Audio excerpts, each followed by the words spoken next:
Yes, Sergeant at Arms, is this the nominee that we are waiting for? We need your proof of identity that you are Daniel Kipkorir Rob. Is this Rob? Okay. Then we need to confirm. Let me see.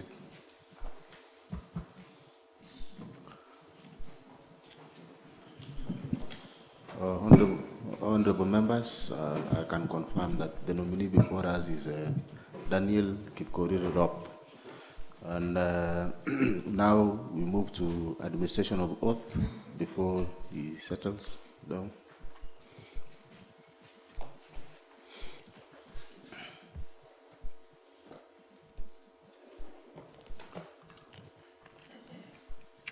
I, Daniel Kipkorir Rob, do swear that the evidence I shall give before this committee is the truth, the whole truth, and nothing but the truth. So help me God. Thank you so much. The nominee, Mr. Daniel Kipkorir Rob, please take your seat.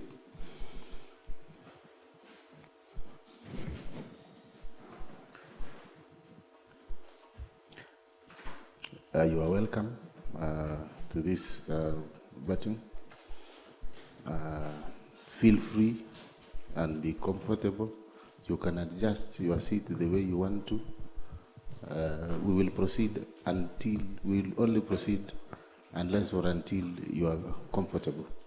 You will give us a go ahead so that we can continue.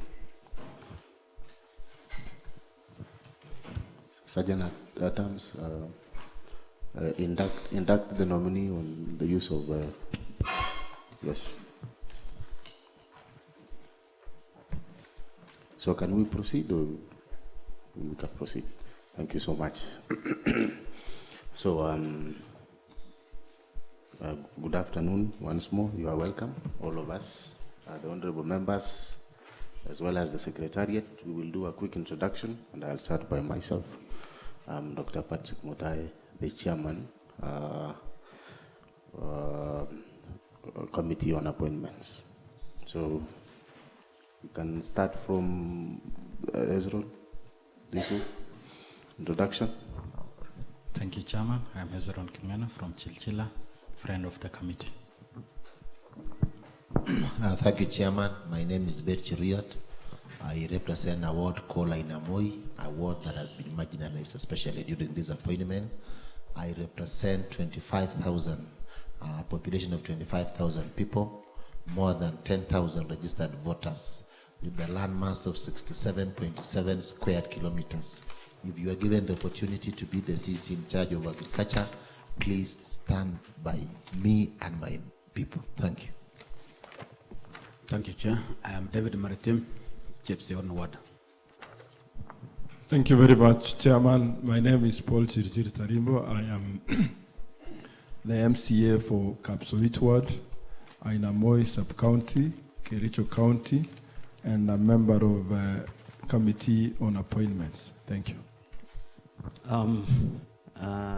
Daniel, my name is Kiprotich Ragony.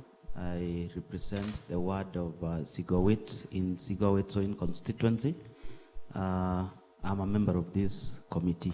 Thank you. Thank you very much, Nominee.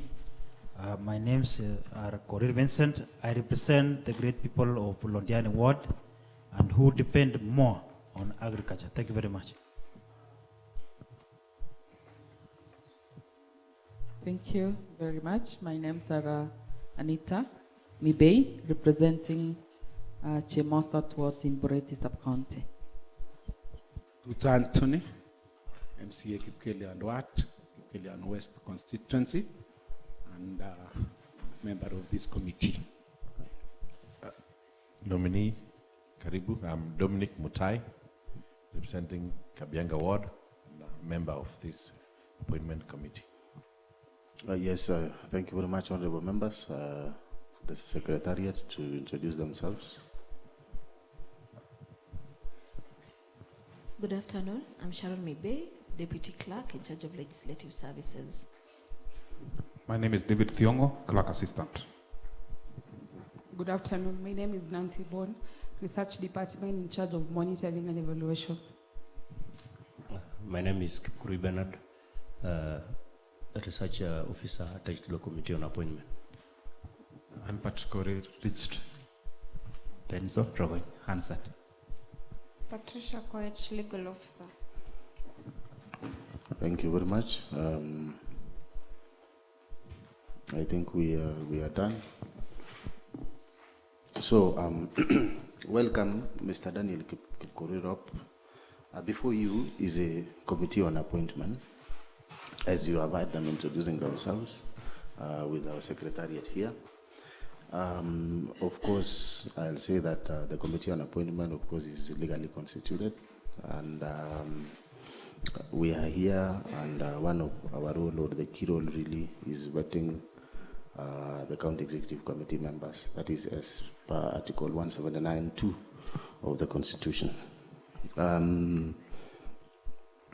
Maybe just to mention the rules of engagement here is that we expect to be with you here for an hour.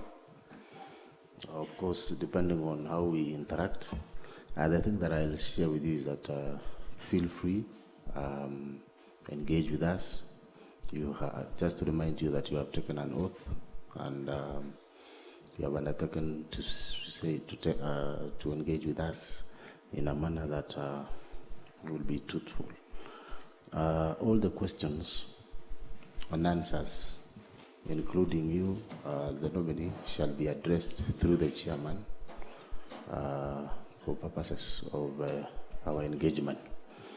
At this point in time, before I give the nominee, honorable members, I want to give you an opportunity to declare any interest, if any, in regards to this nominee, one Daniel Kipkorir. Yes, the Honorable Anthony Ruto. Thank you very much, Chairman. Mr. Rob Daniel is a friend. It happened that again we worked together in Kericho Disese as trainers of early childhood education teachers, and also other avenues that concern education. But that one, Chairman, cannot compromise my mandate as a panelist. Thank you. Thank you very much, Honorable Ruto. The Honorable Cheriot Bet. Yes, Chairman. I also want to say that Mr. Rob was the acting director for education in the Department of Education, Kericho County Government, I think from somewhere 2013 to 2022, if I'm not wrong. And I was the chair for Committee on Education. And we worked together, of course, interdependently with the executive. So we interacted with him. But I want to assure you and your team that our friendship will not interfere with the decision or I being a member of this appointment committee. Thank you, Chair. Thank you so much. The Honorable Hezron. Thank you, Chair. As a friend of committee, I want to state that Honorable Daniel Rob is from my... the Honorable is... So Daniel is honorable. Maybe just to... Nominee. Now that you are declaring the interest, I guess you must be aware that Daniel Kipkorir, who is the nominee, is a honorable member. I want to assume, as you declare your interest, proceed. The nominee is from my ward, and again, he has been the acting director of education, whereby I was a member of the education committee, and I want to state it clear that our friendship, our interaction, and our neighborhood will not in whatsoever influence the decision of the committee. Thank you. Thank you so much. And any other honorable member with any interest? Okay. Thank you very much. Mr. Daniel Kipkorir, please tell us about yourself, what you do,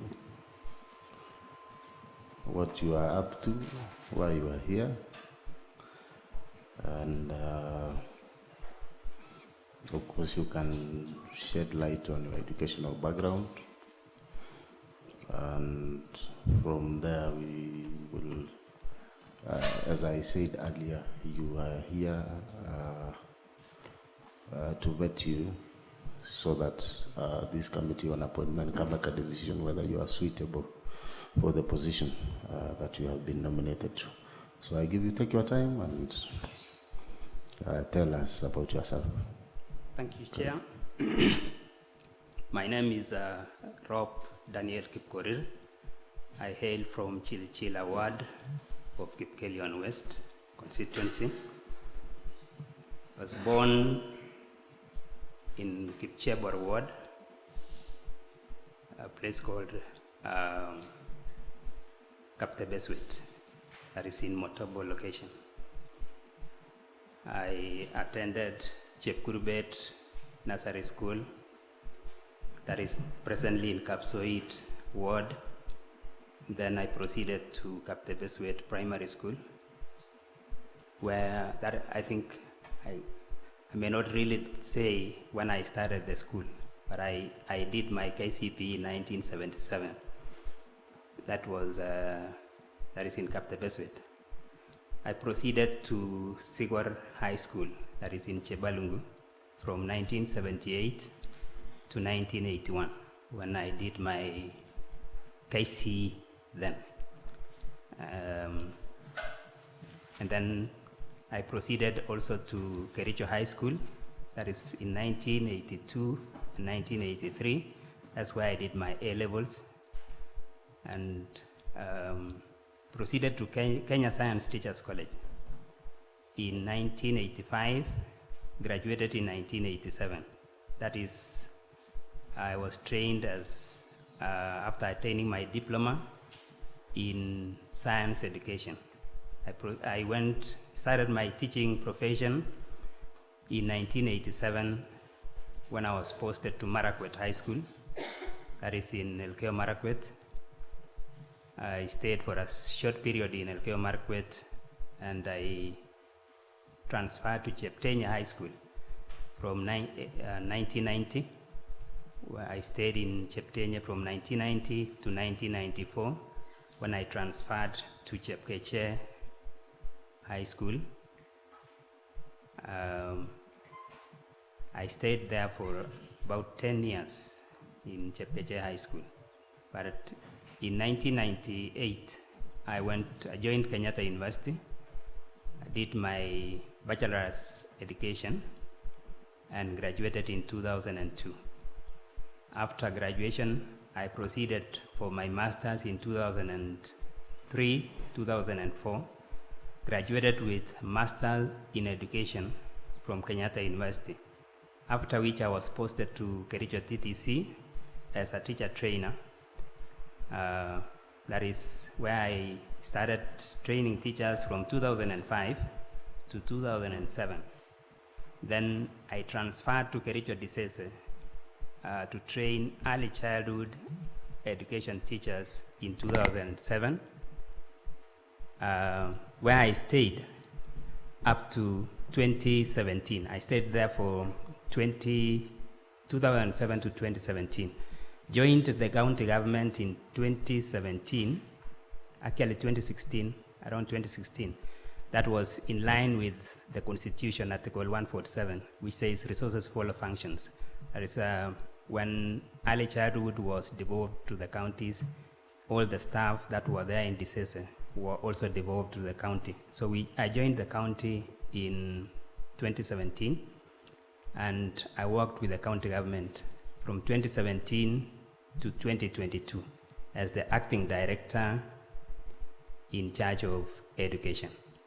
I retired this year in July 16th, and Currently, I am a farmer,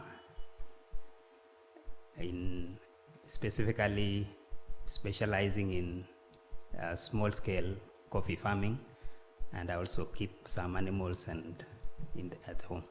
So I'm a senior citizen of this county. Thank you so much. Thank you very much, Mr. Rob, for that elaborate introduction of yourself. I just a bit curious that you joined the county government in 2016. Until you retired, you were acting director. So you were employed as who, or as which position when you were employed in 2016? Okay. In 2016, when we joined the county government, we joined as principal. I joined as a principal education officer. Okay. Yeah. Any reasons as to why you were not confirmed to be the director, but acted for that? You acted for director for how long? And any reasons as to why you were not confirmed? I acted for a long time as the acting director, and there was no confirmation. I think the problem that we had in education was that there was a lot of turnover on the people that were at the helm of the education, and I think that is what caused so many problems. Okay. You can state the office to which you have been nominated, the reasons why you are here. State the office which you have been nominated to, please. I am nominated for the office of the CEC Agriculture, Livestock and Cooperative Management. Okay. Thank you very much. I think on matters employment and experience, you have, of course, mentioned everything, unless there's something that you want to add on that. Anything, Nominee? Yeah, I also want to add that apart from the formal employment that I've been doing, I've also been, I've engaged in farming. I am the chair from 2005. I've been the chairman of a small cooperative society in Chilchila ward called Songonyet. And that is from 2005 to date, I am the chair of that cooperative society. Okay. Thank you for that. Maybe to ask whether you have been awarded with any honors or awards before during your working time, now that you mentioned that you are among the senior-most citizens in this county. Thank you, Chair. I got the academic award from Kenya Science, being the third best physics student in 1987. Okay. I have also a number of certificates, mostly as a trainer. When I was training ECD teachers, I got a number of certificates, awards for being the best trainer in diploma trainer. Okay. Thank you very much. Maybe as we engage, please submit your original documents to my desk here.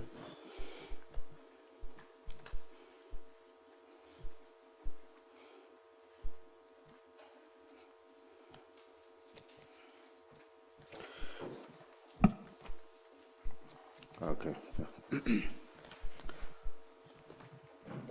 Thank you so much. I want to believe everything is here, including your, I think your CV. We already have it in our files. So, honorable members, I'll pass this for you to go through it as we continue with the process of vetting. Mr. Rob,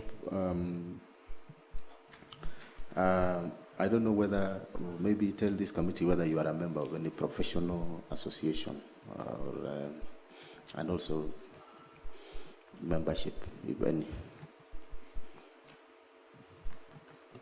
Thank you, Chair. The only body that was registered with this Teacher Service Commission. Teacher Service Commission. Okay, thank you. During your lifetime, maybe you are working time, have you been a member of any political party, or do you have any political affiliations, or have you participated in any political activities? If any, you can maybe list those membership and the offices that you have been. I have not been a very active member of any political party, but I do not. Okay, I am a member of UDA, but I have not been in any usage to seek for any political position. So you can only confirm that the only public office that you have held is the one for your former employers? Yes. Public office? Yes. Okay, thank you. And maybe during your working time, have you ever been dismissed or otherwise removed from office for contravention of Article 75 of the Constitution? I have not been dismissed. Okay. And during your course of work too, have you ever been adversely associated with practices that depict bias, favoritism, or nepotism in charge of public duties? Given that you heard what the Honorable Member for Ainamoi said that should you be successful, you need to be very close to him. I think in some circumstances that can amount to being biased. But I'm just asking you, have you ever been adversely associated with those practices that depict bias, favoritism, or nepotism before? I have not. Okay. Again, maybe you can tell this committee whether you have participated in any form of donations to charity works, pro bono, during your lifetime. And if any, you can tell us the amount that you have contributed and even the time devoted to those activities. Thank you, Chair. I think the on pro bono activities that I engage in, I said I manage a cooperative society and it takes much of my time. It's a coffee cooperative society. So I actually give a lot in terms of time to the society. And the purpose is to alleviate poverty, to actually eradicate poverty in the society. Maybe you mentioned about this Songonyet society. Are you paid, or you are the one who? It is charity work. That is why I'm saying it falls under this category. It falls under charity work. Yeah. Okay, I think that is. I just wanted to get that clarification. Okay, and so maybe in your own estimation, other than time, now since it is charity, you must have, of course, contributed something to this Songonyet society. Yeah, in terms of, I have given my time and my energy to the society in educating their children. We actually formed some revolving fund to pay the fee for their children, and also we have brought them into a group so that they can access NHIF facilities. Okay, thank you very much. In your CV that we have in our files, and every member has those, the CV, you have indicated references, that is the referees. I don't know whether some member can confirm to us whether you have listed 3 referees, and of course you have given contacts of each referee. Is that the case? Do you have any objection if the Committee on Appointment contact these referees? I have no objection. You have no objection. Okay, thank you so much. Before I hand over to the honorable members, I want to ask you, Mr. Daniel Kipkorir, tell this committee what is your net worth. Yeah. And as you tell us what is your net worth, you can break it into whatever you own. Thank you, Chair. My net worth is, I own coffee, about 10 acres of coffee. That is around 10 million. 10 million. Yeah, I also own a house. Yes. I have a few cows. Few cows, at about 3 cows. When we estimate your net worth, including all those, the cows and the house, the car, all those things, You can estimate it at approximately about 15 million. About 15 million? Yes. Okay. I think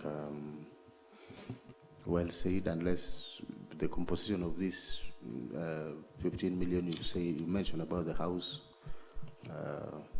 what else? Coffee farm? Yes. Yes, the cows. I've got a car. You have a car? I have shares in Marisha. And I also have some shares in Synedet. So all that you cumulatively can accumulate to about 15 million.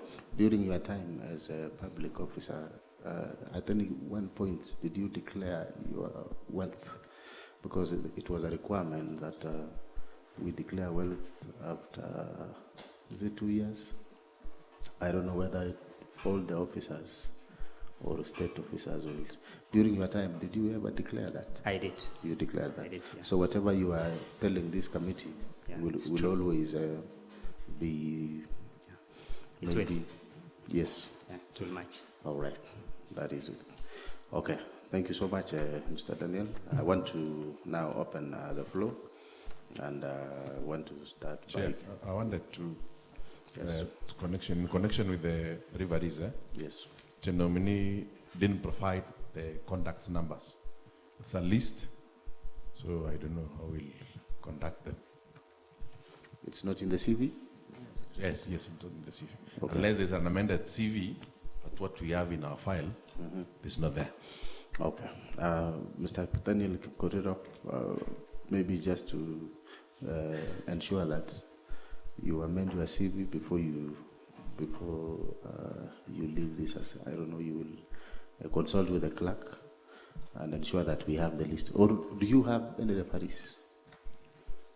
Not in the house, but I'll provide the contacts.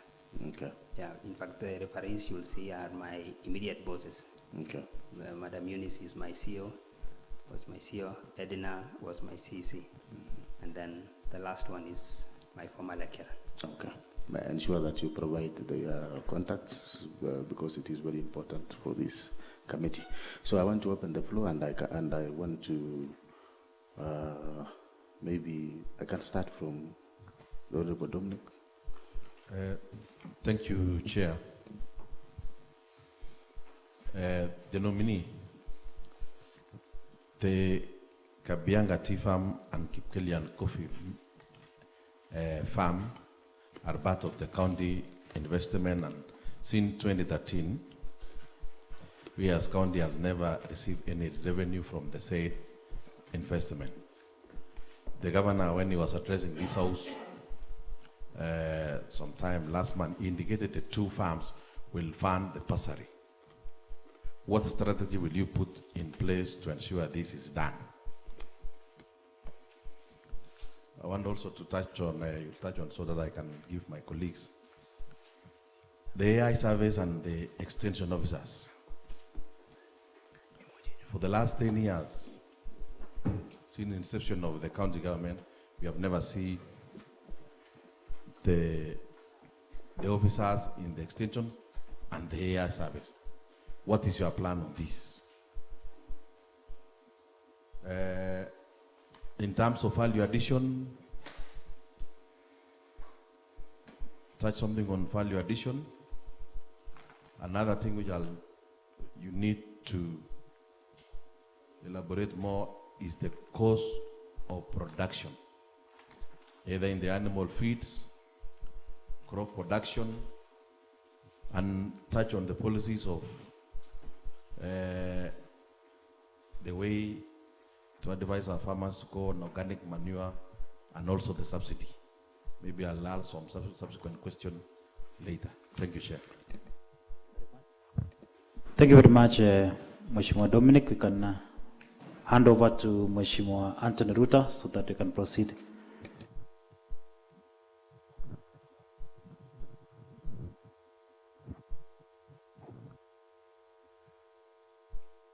Thank you. Thank you very much, Chairman. Mr. Rope, I rejoined first on coffee farm in Kipkorir. Before the inception of devolved units, coffee farm in Kipkorir was well managed. It used the de facto Kipkorir Town Council used to earn over 5 million annually in coffee farm. But immediately the coffee farm was taken over, the management of the coffee farm was taken over by county government of Kericho. The proceeds went down. As we are speaking now, there is nothing that is coming out from that coffee farm. And yet we have over 30 acres of coffee bushes. And it is supposed to be a source of revenue in this county. If in any case, Mr. Rope, you are given this opportunity to be CEC Agriculture, what mechanisms are you going to put in place to see to it that the lost glory of this coffee farm is reclaimed? Another question.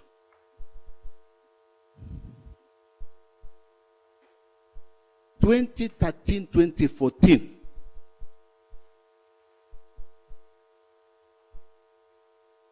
immediately after the inception of devolved units, this county had a brilliant idea as far as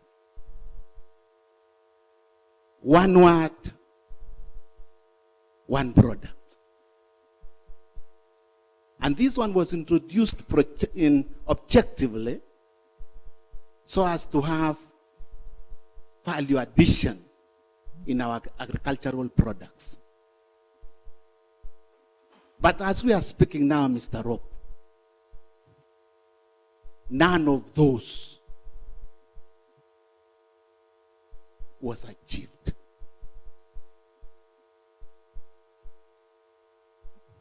Have you ever tried, because you have told us that you have a lot of interest in agriculture, have you ever taken time to find out why this particular idea never saw the light of the day? And again, if in any case you are given this opportunity, what mechanisms are you going to put in place so that the same can be undertaken? Thank you. Thank you very much, Honorable Anthony Ruta. Let me give you, our nominee, an opportunity to answer the questions so that we can proceed. Thank you, Chair. Let me start with what Honorable Dominic has asked about Kabianga and Kipkelion farms. One, I acknowledge the fact that these farms are not performing to the expectation.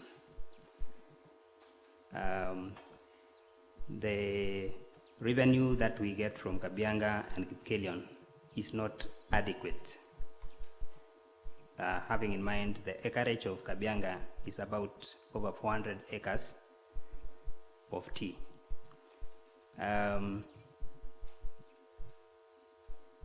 I intend, this is one area that I think I'm passionate about, and I think this should be the greatest revenue. It should be able to generate a lot of revenue for the county. If only we can do value addition. If we are talking about value addition as a county, I believe we need to start as a county government to put up a factory for Kabianga tea. Then we explore the market for our tea.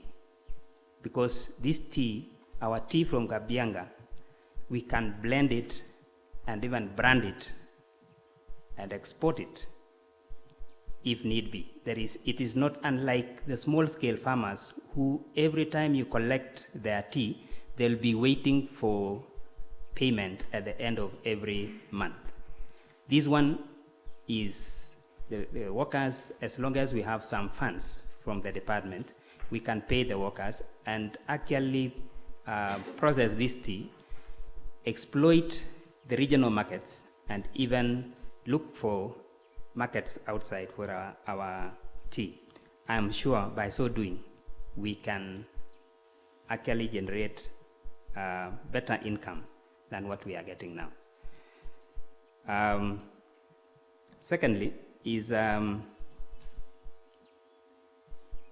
think we also need to have this farm to be autonomous in a way. If it is run by a board, then we will hold the board to be accountable to us as a county government. We appoint a board to run Kabianga Tea Farm. At the end of every year, they should be able to report back to us and say, how much are they making from this farm? And what are the challenges that they are facing? So that we do not just pump in money that we are getting from the exchequer into Kabianga. It should actually be giving us the money rather than for us pumping in the money into the Kabianga Tea Farm. So I intend, given the position, I intend to actually make Kabianga Tea Farm autonomous and appoint a board to run it. And if possible, in a long term, we need to do a processing factory for Kabianga tea so that we can brand our own tea. And it should be a model to others so that we don't just move around and tell people that we need to do value addition. The other factories or other farmers should be able to come to benchmark from what the county is doing. On Kipkelion Coffee Farm, as Dominic has said, we are actually getting very little from Kipkelion Coffee Farm. This is about actually 40 acres of coffee, but it's poor managed. I want to concur with Honorable Ruto that it has been an eyesore in the region. What I intend, given the position, what I intend to do with the Kipkelion Coffee Farm is to also make it autonomous in the sense that, and then have it managed by also a board. And I intend to incorporate the farmers around Kipkelion. For your information, we have now farmers around Kiprengwe, that is in Kedawa Kimul, who have actually grown coffee. We also have people around Kipkelion ward, that those sides of Tuyabe and Kipkelion, who have actually grown coffee. We actually need immediately to reform the pulping station so that even these small-scale farmers should be able to access the services of the pulping station in Kipkorir, because we have a vibrant, we have a pulping station. We only need to actually get a board from even those representation from those small-scale farmers to actually manage that coffee factory. And I think if we, because that will actually create ownership for that, other than it lying there like a county government property. So if we get a board, then I'm sure we can actually generate more income. As we talk today, from the 40 acres, I think we only get slightly more, over 1 million from this farm. More than what a farmer who owns 5 acres. It's less, yeah, a farmer who owns 5 acres gets more. Because if you have 5 acres, I think you can even earn around 2 million from your coffee trees. From 40 acres, this is minimum that we expect from here. The second question about AI and extension officers. Chairman. Sir, the Honorable. Thank you very much, Chairman. On Kabianga Tea Farm, we will not take a lot of time, but just to ask, Daniel, what do you think about the tea bushes in Kabianga? Are they old? Were they the right clones for that area? The same thing to coffee. Have they been managed very well? Is it that they've not been pruned at the right time?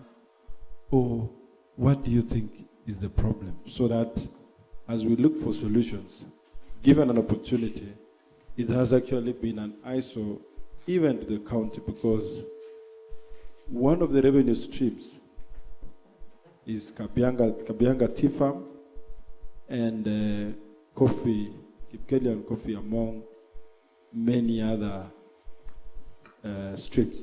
So what do you think? And how will you utilize Tea Research Foundation in relation to Kabianga Tea Farm and Coffee Research Foundation in relation to Kipkorir coffee? Thank you. Thank you, Chair. I'm not an expert on tea and the clones that are planted, but what I've seen about Kabianga is that the bushes have been categorized. I think they have been paddoced according to the years that they were planted, and I've seen also each paddock has its own the revenue that is generating. We will find out. I want to say that given the position, I would really engage the services of the experts and especially the tea researchers to see whether, and to get their advice, the expert advice, to know whether these bushes are old, or are they the correct varieties, can we get better? I think we will consult widely with the Tea Research Foundation to see whether we have the correct clones and what is their expert advice that they can give us in order to generate more income from this. About Kipkorir coffee, I'm not sure whether the right varieties were planted. If I do not know where these trees were gotten from, but I think it is time that we also plant the correct varieties, correct seedlings. If we can actually bank on the Ruiru 11 or the Batian, the latest clones for the coffee, I think we can even fetch more from this farm. In a nutshell, I want to say that we'll engage the services of the experts from the research stations, even the core coffee research. We'll engage them so that they can advise us on how we can move the way forward. Thank you, Chairman. Yes, Daniel. Yes. Okay. Okay. Thank you very much for that clarification. Maybe, Mheshimiwa Rogon, you can post that one, and then I will encourage you, the nominee, Mr. Rope, to ensure that all anything that is asked, please just attempt to clarify in the best possible manner. Logan? Thank you, Chairman. Daniel, welcome to this interrogation vetting process. One, now that you're nominated to this to the docket of agriculture, livestock, and cooperative management, I'm sure you've acquainted yourself with what you are expected to do in this docket. One, I want to ask you, do you know the budgetary allocation to the docket that you're going to hold should you be given the job? I want to find out from you. You can, if you know, you can give us at least for the last 2 financial years. And then number 2, you must have also went through the governor's manifesto. The governor has indicated that he wants to operationalize a number of value addition projects, especially in sweet potatoes. There is a plant in my constituency, so in Sigowit, a sweet potato plant that is yet to be operational. We have the pineapple processing plant in Roret Kishera. The governor has indicated that we will be having a milk processing plant, probably in Belgut. He's also talked about the maize milling plant around Kipkorir East. Why I'm asking you this, I want to invite your opinion on a strategic plan to have these projects run, because for the last close to 3 financial years, a plant like the one in Roret has been getting money, but we're yet to see anything out of it. And I want you to know that if we have this docket running as expected, then we will be getting so much as a county out of this. The problem is it's not been doing well. Is it because we've not been getting enough funds? I mean, enough budgetary allocation to this docket?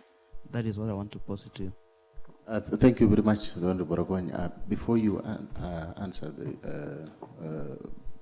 Mheshimiwa Baragwan, please, I think I'm informed that there are some inquiries that you are supposed to respond to. Please respond to that, and then you can tackle them. Chairman, with your permission, sorry, we have given you a lot of questions. I rejoined on what the Honorable Rogon has asked. We have actually seen in the governor's manifesto and during the governor's address to the assembly, where he intends to put up a milk processing plant and a maize milling plant.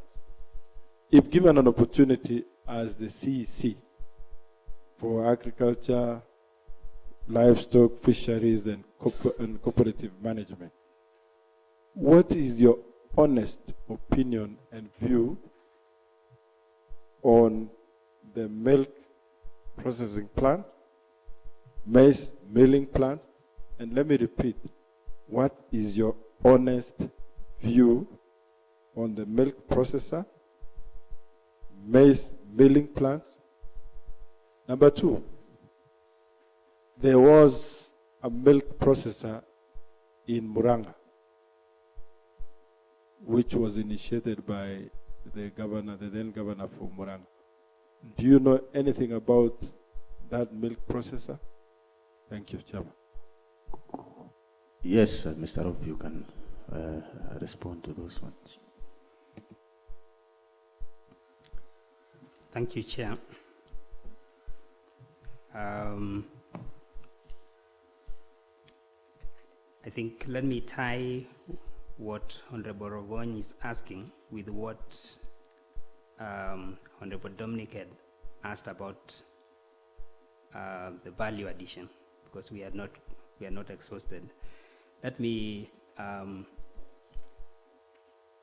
want to say that the budgetary allocation for agriculture, and this was agriculture and livestock, that was before cooperatives management was brought in was around 600, slightly over 600 million. And about 160 million is for recurrent expenditure. We had around 500 million for development, which is quite a lot of money. If you look also on the absorption for the Department of Agriculture, I want to say that it is below, it was performing below bar. Because if you look at the absorption rate, especially for development, it was only about 8%. That means they were using around, what was absorbed was around 45 million out of the 500 million. Meaning that there was very little that was done in the department. Because if we actually need to work to see how we can commit this money, because there is no need for us to be given figures about 500 million, and then the department only uses 8%. I think this is not acceptable. Chairman, sorry to interject. Okay. What do you think was the problem, or is the problem?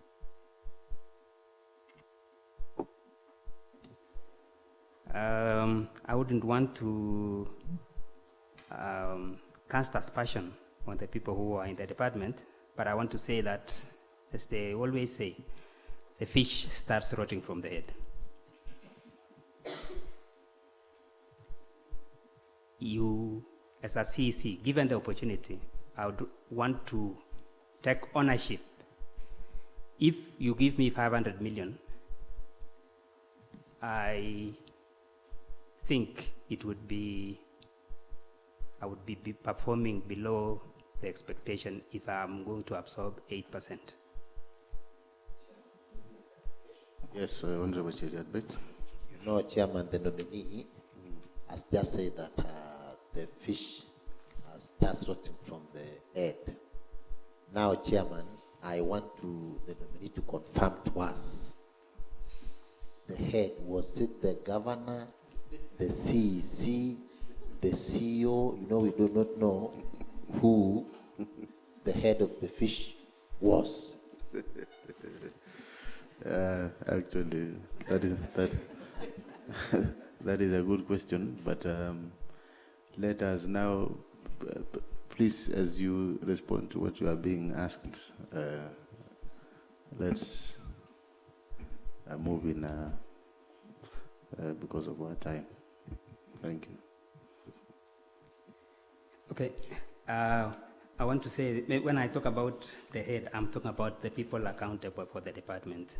And maybe the Honorable Cheriat, the head of the fish, you know, we have different types of fish. We have the red snapper, we have the omena, so perhaps that also needs to be clarified. So, Chairman, Okay. also, just a minute, on the same issue. You know, Chairman, I will not even ask the nominee a lot of questions on agriculture, because going by his testimonials, you know, the nominee is a trained teacher all his career.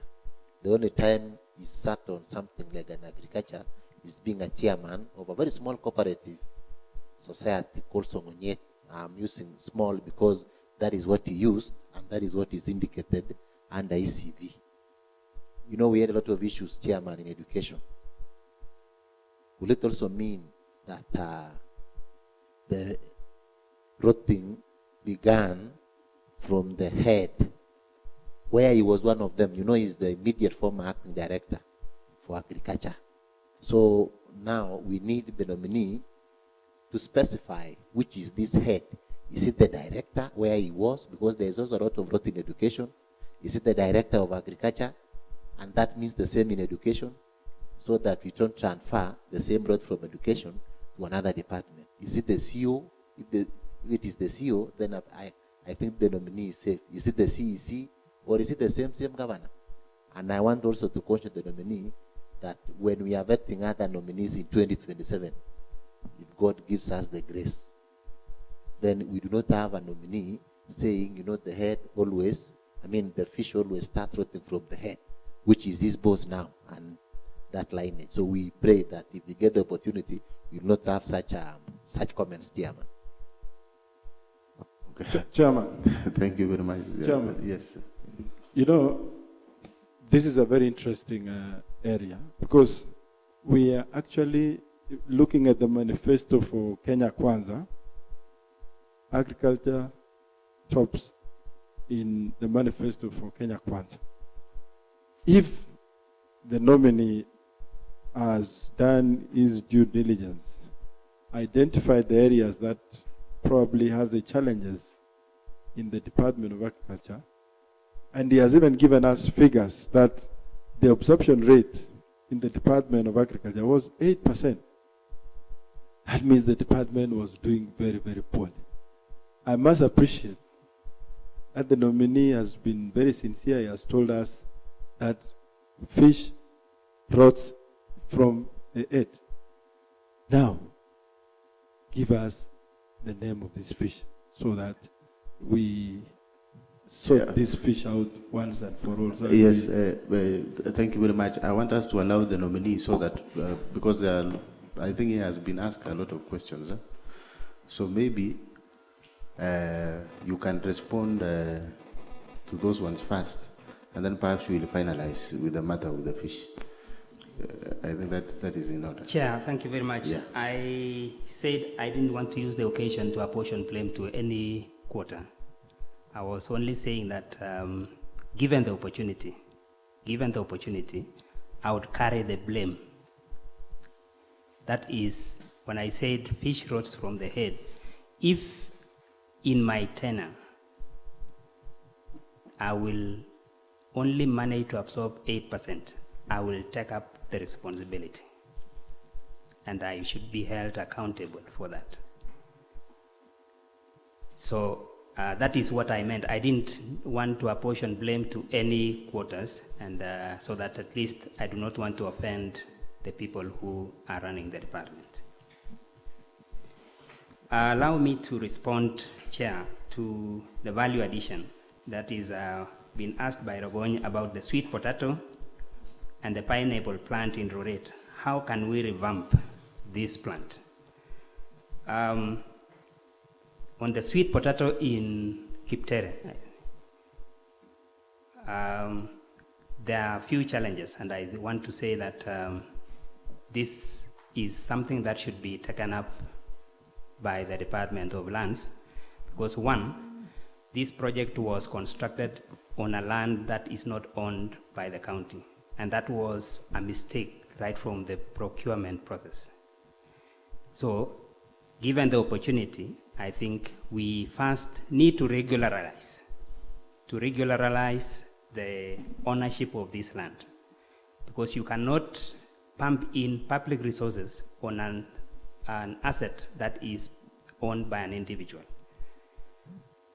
I've said there is need to actually regularize this project so that before you pump in any other monies.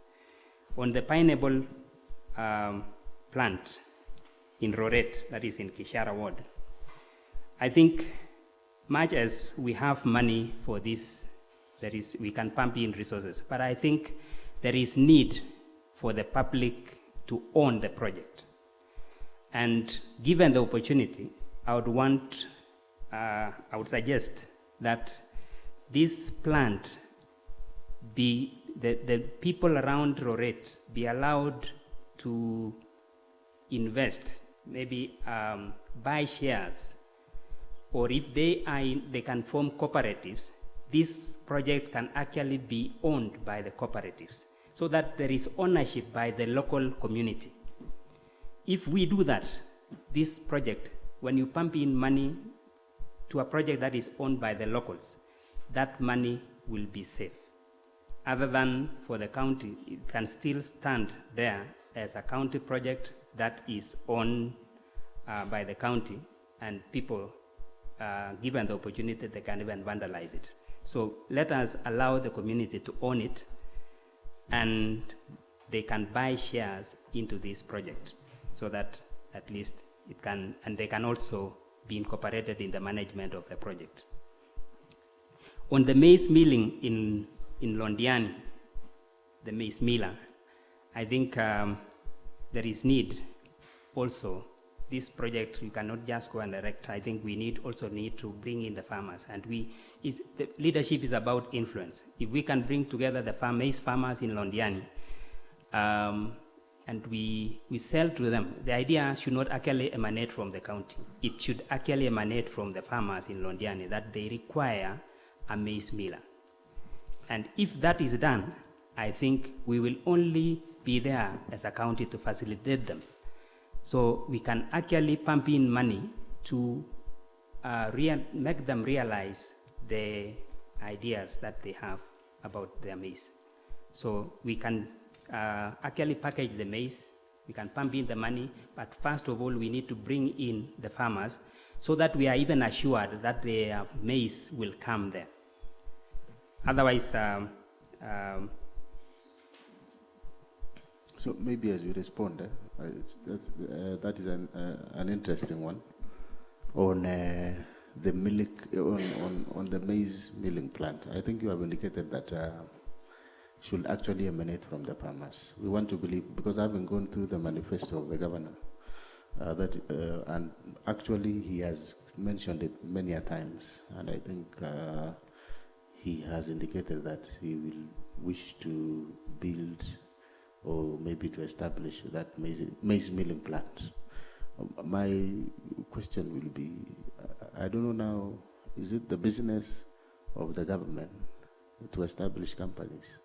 Or given now that we have our own, like Kabianga Tea Farm, not doing very well, we have even our own Kawasco here, as you are aware, is also not doing good.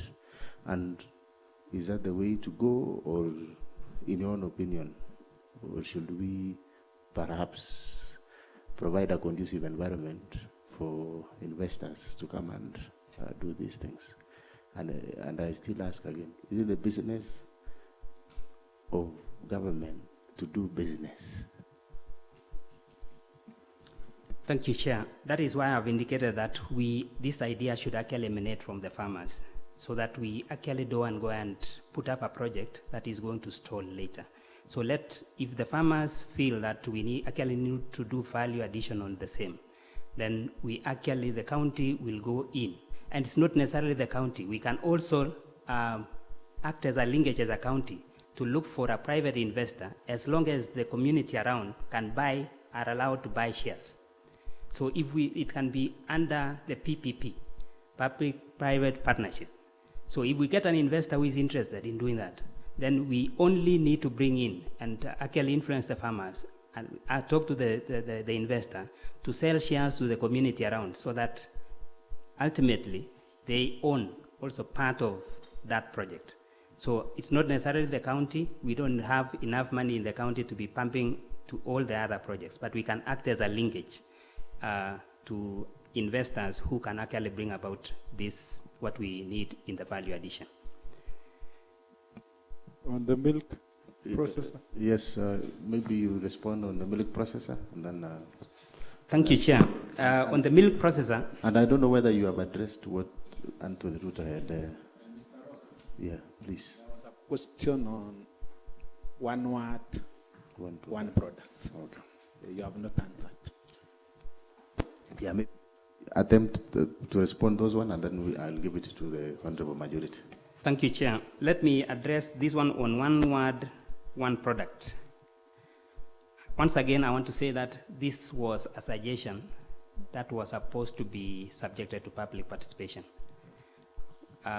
You take cognizance of the fact that we have not exploited the agricultural potential of all our regions in the county. And we do not want to confine one region to one product as such, but we also, the suggestion should emanate from them. If you take, you are watching on the roads today, you see there is a lot of avocados. That means there is a market for avocado that is now coming up.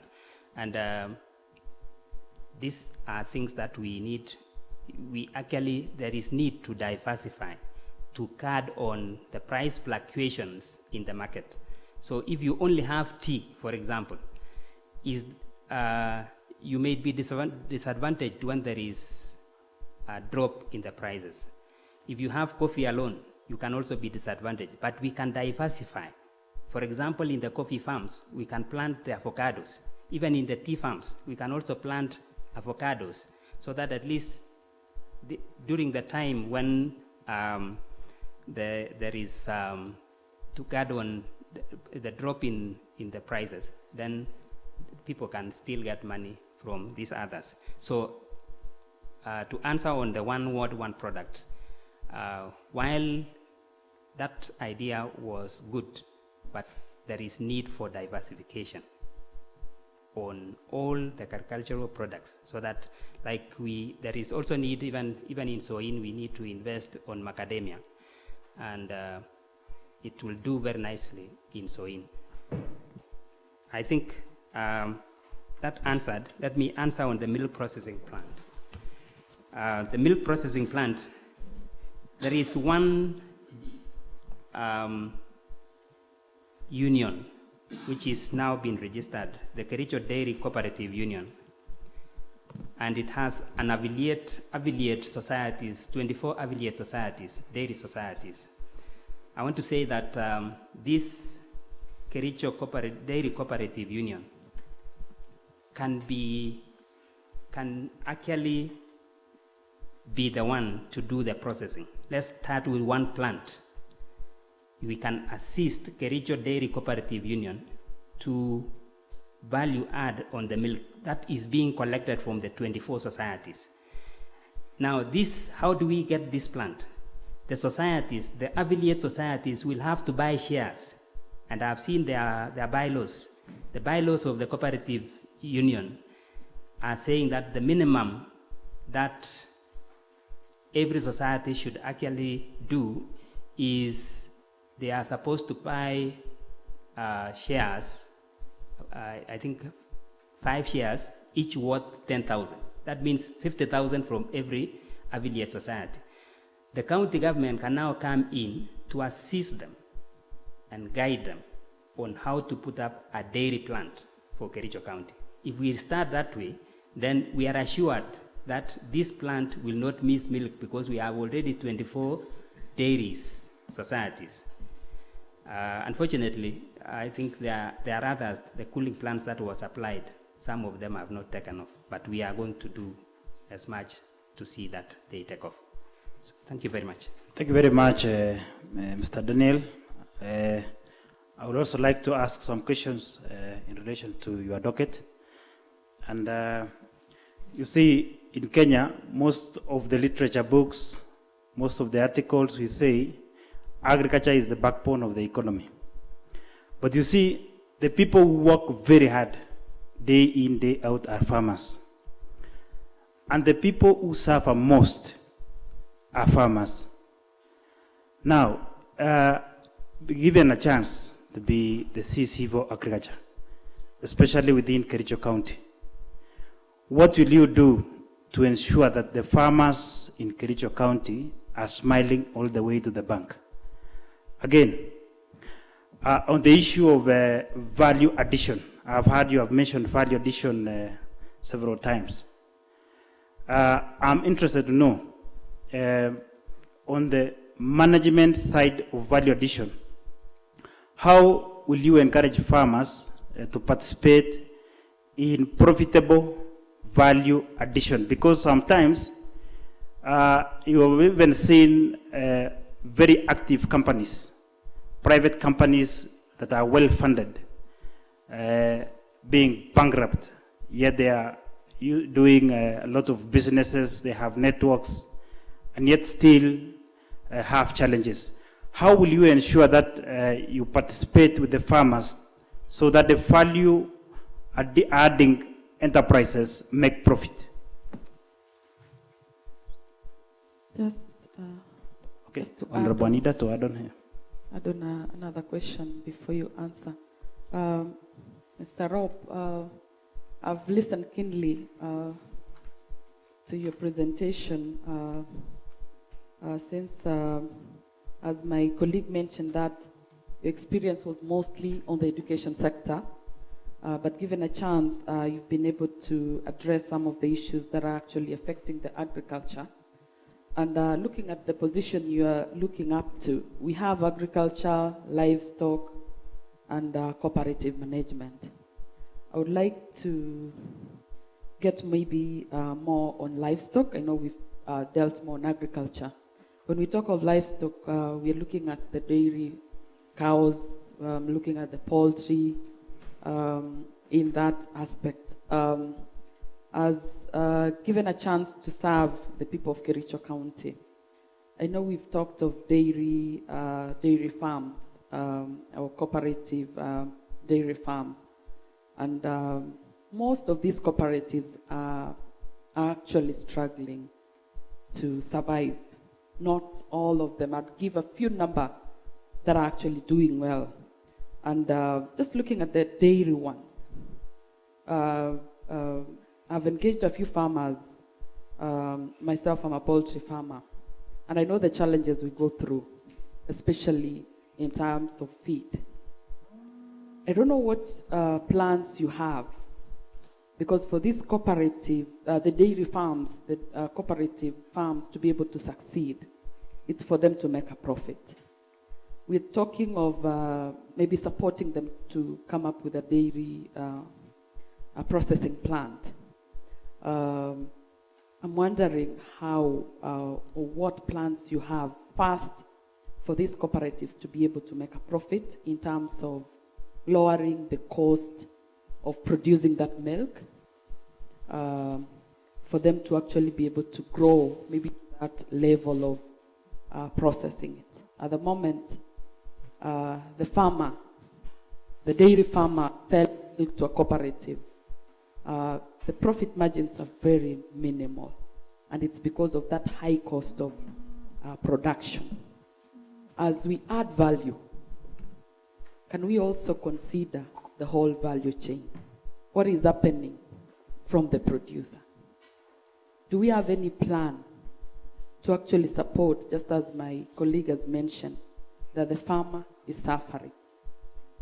I think as we plan to grow, let us actually look deeper into where we are coming from, so that we succeed in any new project that we're bringing in, by ensuring that we really have some measures, some policies, some support system to these farmers to be able to do more in what we are anticipating or what we are looking up to.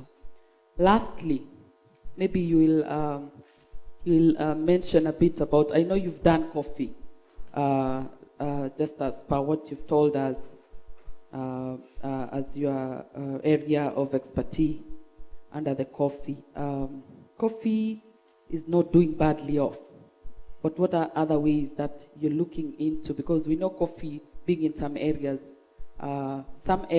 could grow coffee but have not maybe started it off. What are some of the things you would try to do in your docket to be able to see coffee grown within Kericho County, since we've seen it being a profitable venture? So let's see about that. Lastly, maybe you tell us something about the Kenya Climate Smart agriculture product or project, if you've heard of it, and how you think this could help the farming community around Kericho County. Thank you. Chair. Chair. Thank you. Honorable Martin. Thank you, Chair. Daniel, we have talked a lot about coffee and tea, plus dairy farming. We are now forgetting farmers like potato farmers. What plans do you have for potato farmers in terms of storage facilities and value addition? Thank you.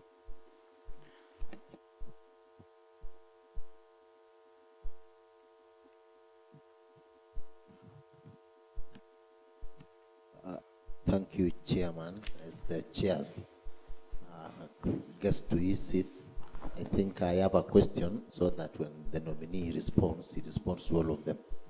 One, my substantive question, Chair, is that I wanted to know from the nominee. I understand there was an advert that was posted on the daily newspaper, and the nominees were called to, he got an opportunity to go to seek for this position. I want to know which position did Mr. Rob applied. Number two, Chairman, which position was the nominee interviewed when he went for that interview? Number three, Chairman, is that the County Government Act Section 35 3D requires us that before a nominee is appointed, he must have knowledge, unquestionable experience, and distinguished career.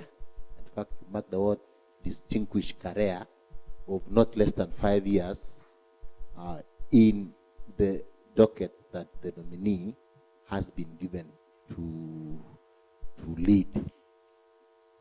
Going by the testimonials of the nominee, Chairman, and of course I know the nominee, and of course we have the CV is here with us. The nominee has always been in the education sector. He was a teacher in various schools, teaching mathematics and mathematics and physics. He was also the acting director. Before that, he went to the DCC to be a trainer. After DCC, he was also taken in. Of course, I remember they came to the county government with the honorable member from Kipkorir, because they were together. He went to the Department of Education, and that is where he has been all that time before the government retired him on 16th day of July 2022. So he has always been working under education from all that time. So I just want to ask the nominee to kindly relate your academic qualification, knowledge, experience, and of course the career that you've been, to the docket that you've been nominated to head. Thank you, Chairman. There might be some other questions after that. Thank you. Thank you so much. Maybe the nominee to take those ones first.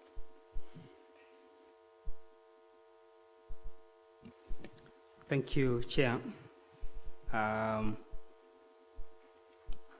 Let me start by the question by the honorable member who asked, how will I make the farmers smile all the way to the bank? One thing that is what eats into the farmers' proceeds is poor governance.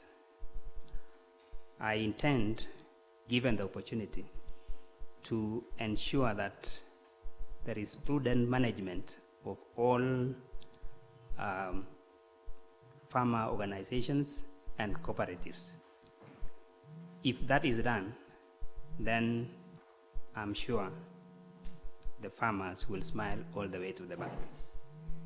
Because sometimes you find the management embezzles proceeds that would go to the farmers. And that is what actually ails some of the organizations. And that is what even makes people have phobia of joining any organizations or cooperatives, is we are our own enemies. Because when somebody is given to manage an organization, that person eats into what would go to the farmers. Secondly, I have said there is need to do value addition. Apart from governance, there is need to do value additions so that we do not, we are not talking about selling the products from our farms directly, but we can do agro-processing, increase agro-processing, so that at least we add value to our products. Thirdly, I would want to say that we need to diversify so that we have so many other agricultural products from our farms. Question from Anita, that is Honorable Anita, on livestock, that is dairy and poultry. I want to agree with the Honorable Member, Chair, that we actually need to start by improving production. And we can only improve production on our dairy if we have affordable feeds. How do we intend to do this as a county government? Given the opportunity, I would actually reach out to the county farms like Londiani. Londiani, we still have a lot of land that is being let out to individuals. If we can carve out part of this and actually plant some feeds, whether it is maize or even the other fodder, then it will actually bring down the cost of the feeds. Some of the feeds that we use for our dairy here mainly comes from Nakuru, but we have farms around here that, and even encourage other people, and we can also even give them the seeds, the bomber roads and others. If we can provide them with seeds at subsidized rates, then people can plant, can invest in the production of feeds. I agree that we need to invest on the feeds so that at least before we do the value addition, then we also need to improve on production. I'm aware also that we have a tractor that is doing the baling. Maybe we need to increase this so that at least every sub-county has one, so that at least these services are available to the people and they are near to the people. On coffee seedlings, if you check the governor's manifesto, he has indicated that we need actually to provide coffee seedlings, about 300, to every vulnerable families, especially the low income and the youth. So because we also need to encourage our youth to venture into agriculture. So he has indicated that we will supply 300 seedlings to every homestead, especially the low, the humble backgrounds, those with from humble backgrounds. So if we do that, I think that we also need to explore areas like we have. I'm aware that we have coffee in those sides of Ngoino. The Tebesonic area is doing very well with coffee, and there are even societies there, cooperative societies. We also have coffee around Kipkorir area and the lower side, and we also need to venture. In fact, we have got coffee in Kipkelion East, especially Kadawa, Kimugul. Given the opportunity, we need to look at how we can actually increase the number of seedlings. What I intend to do as the CEC, given the opportunity, is to also provide seeds to all other licensed cooperative societies so that they can grow, they can actually develop these nurseries so that the cost will be minimized because it will be nearer. If we give to FCS, for example, the people around that region can access the coffee without incurring much cost. If we also give to the societies around Kipkorir here, even Cheribo, around so short, then they can start up the nurseries and we can reach to many people as opposed to having the seeds from one region. So that I will do given the opportunity to make sure that all registered cooperative societies and who are licensed to operate coffee nurseries get the seedlings, the seeds so that they can actually produce the seedlings. Yes, so you can respond to the Honorable Cheriot. Yes, before I go to what Honorable Cheriot Bet has asked, there is something about the potato farmers, the storage and value addition. I want to say that these are things that we can do if these requests are actually captured in the CIDP. So we actually need to sensitize the farmers around there to make sure that the requests are put in the CIDP. If we find it in the CIDP, then we will definitely implement them. On what Cheriot Best has asked, is asked what position did I apply for? The advert, I think, was posted for CECs. I applied for the position of CEC, but in my own letter, I indicated the areas of preference. And if you check my letter, you will find that I started with education. Education because I have background knowledge on education, and I'm an educationist. I also put the second preference was ICT and youth affairs because I've interacted with youth affairs during my time in the county government. I also indicated agriculture as number 3 because I have a passion for the field of agriculture. So that is what I applied for. And if you check on my application, I think it talks to what I'm saying to this honorable panel. Now, I think you have not exhausted the question from the Honorable Cheriot Bates. No, Chairman. Yes. I just want to make a comment, Chairman. You know, I've never seen a very sincere nominee chairman like Mr. Rob. He has just indicated how it is. You know, he applied for preference education number 1, number 2 ICT, number 3 was agriculture. I think that is being sincere. Yeah, and before that there was the aspect of interview. So maybe you talk about it so that we conclude on that matter. Then finally, so that he answers all of them, Chairman, because I told you there was one final one, is that now that he went to retire on 16th July 2022, if he is in my shoes, given the rate of unemployment in our county, for example, if a 35 or a 40-year-old person seeking for unemployment, I know he has a daughter or a son that may be finished college, university. Now that you retired, and I know the reason why retirement was put at the age of 60 is that maybe you may not be so much efficient and effective at that age. So that is why the government tells you you are not tired, but just go and retire. So the nominee is here. He wants an extension of 5 years. If he puts himself in my shoes and the number of youths that I represent, how will you feel, Mr. Rob? I know you've done much in education because we've been together there.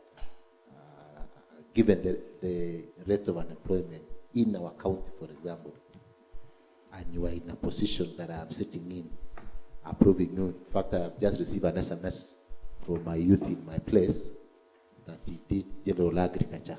He's 41 years old and he applied for the position, but he was not given the position. So I'm asking, is it fair, Chairman, to the nominee, now that the government has told him go and retire in peace, but he has just applied, gotten the position, but I'm not doubting his capability. I know Mr. Rock, we've done work together, he's a very smart guy. Thank you, Chair. And I want to applaud the sincerity. I've never vetted someone who is very sincere like him. Thank you very much, the Honorable Cheriot. But maybe you talk about the interview and you can respond to that so that we can move on. Yeah, thank you, Chair. During the interview, I was interviewed for ICT. That was ICT and Youth Affairs. That was number 2 in my preference. And during the nomination, I got to be nominated as the CEC Agriculture.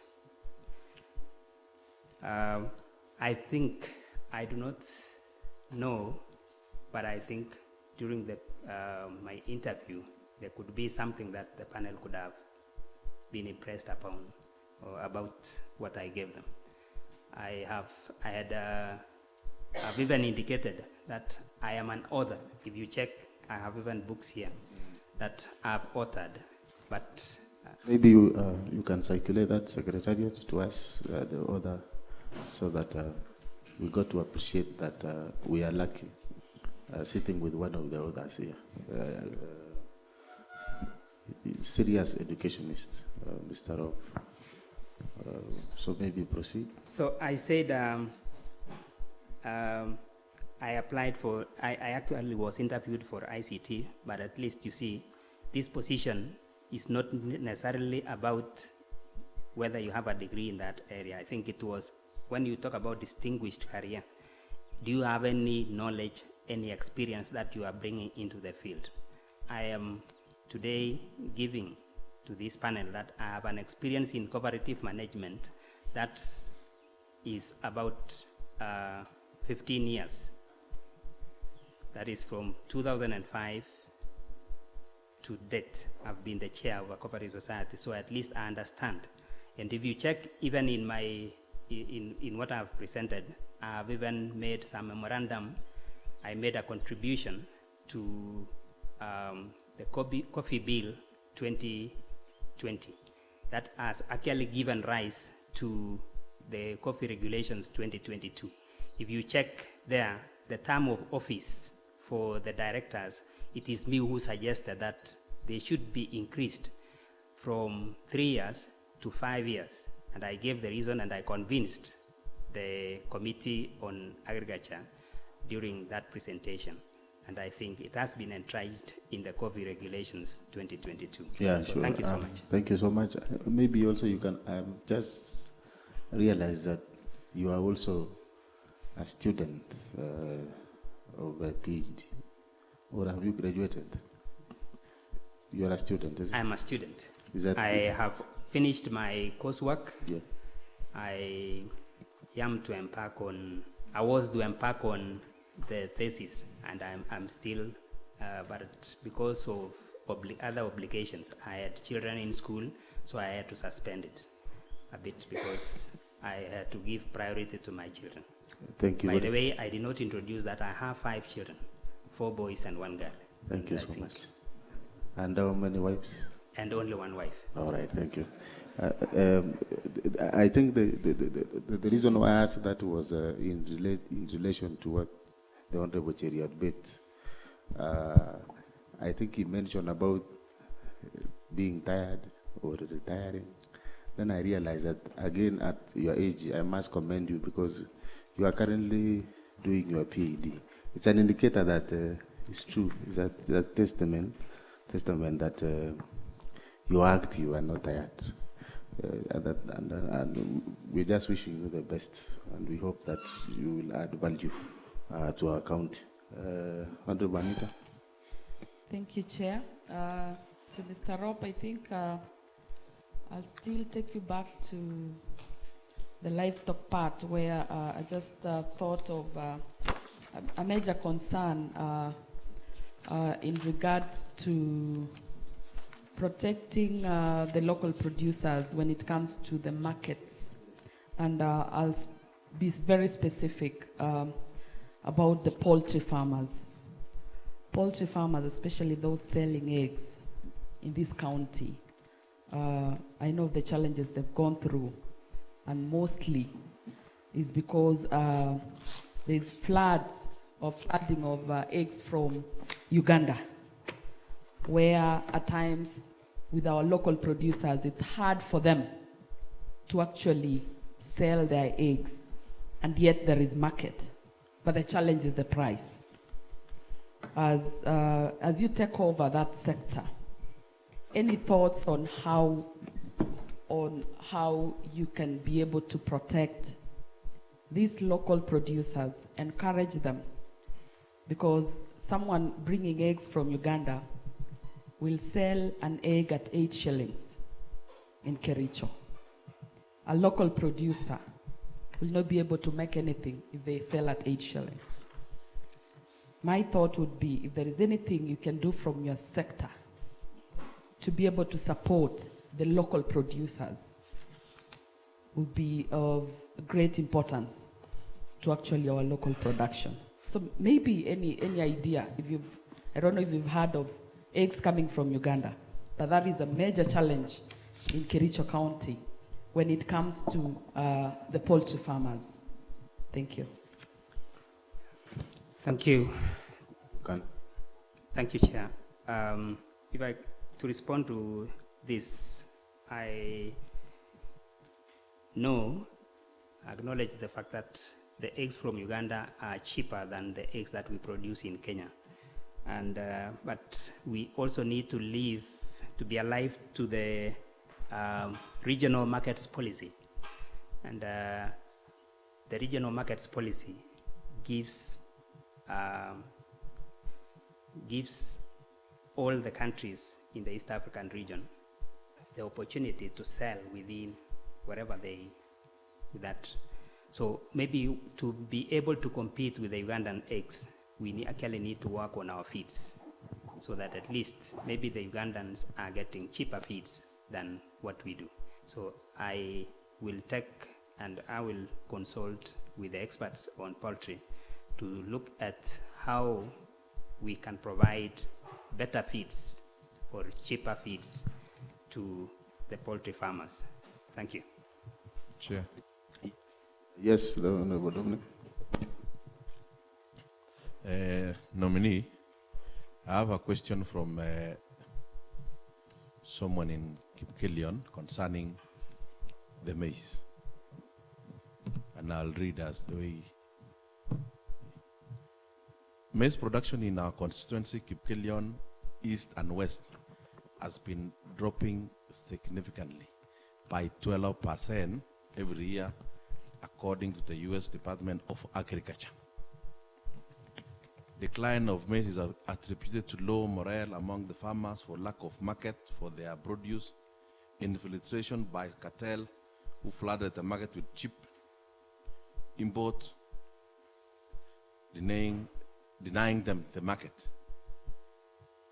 Other factors are erratic weather, land subdivision, lack of extension officers, shift to cooperative, competitive crops, fake inputs, dairy etc.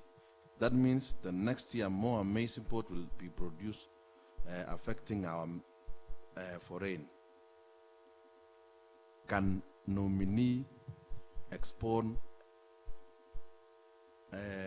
his take on this? I'll put another one so that you can answer both of them. I've seen a memoranda, I'll explain to the chair, which memoranda on the bill of coffee 2021, which you did. What is the status of this bill? The third one and the last one, Chair. I'll ask something about the organization in the multinational. What are the possible solution? Because this will be under your ministry. Can you give us the possible solution? I think that is all, Chair. I'll try to circulate this so that at least other members can see. Okay. Honorable Ezra. Thank you, Chair. And congratulations once more, Mr. Daniel Rob, on your nomination for appointment to be in charge of CEC, in charge of agriculture. Personally, the way I had said, I have known you. You are a very distinguished career person, and you have brought a lot of impact not only to the society but to the community on several factors, mostly on coffee and cooperative management. Now you have been promoted to be in charge of agriculture if this committee find it fit to approve you. You know, we have several investments which have been done in our county. A good example is Kipkorir Coffee Mill. I know it's owned by farmers, but at least the government have injected some resources. In your own analysis, what is the status of Kipkorir Coffee Mill? How in terms of management and running, what is it need to be done? Because even the government have seen call out Kipkorir Coffee Mill as one of the agent of Nairobi, I think Nairobi Stock Exchange. But you realize that most of the farmers who are coming from our area still take most of the coffee to where? To be milled outside our county. And yet we have the most sophisticated, the most latest machinery, and the most latest equipment. What could be the reason? Because we have not exploited that facility. Because if we have exploited that, Kipkorir Coffee Mill alone could have generated a lot of revenue. Because we haven't exploited what can you say about that, and what are you going to do about that? Thank you. And comment on the climate smart. I was to ask, and Honorable Anita had asked, but I think you skipped, or maybe I didn't get it clear. You will comment on that. Chairman, can I? All right, thank you, Chairman. Thank you for allowing me to also ask another question. We have a department or a section in the Department of Agriculture called ATC, where they are supposed to be training farmers on best practices, but it has not been functional. It is almost a white elephant. There are areas that have been identified where farmers can, or the department can plant crops for use by farmers in their training, but it has not been functional. What will you do if you'll be approved to be CEC Agriculture on this ATC? The other one is AMS in Kipkorir, where they have equipment, plant and equipment, that sometimes they are not functional. There is an equipment that has not been functional. When we asked what is happening, they told us that they have not been able to get money for repairs. So what will you do to make sure that the department, the AMS department, works well in the interest or to serve the farmers very well? And the other question is that, are you aware or do you know of the number of equipments that are owned by AMS? Do you also know the number of bills that have been generated to support AMS and ATC? Thank you, Chairman. All right, thank you. Welcome, the nominee.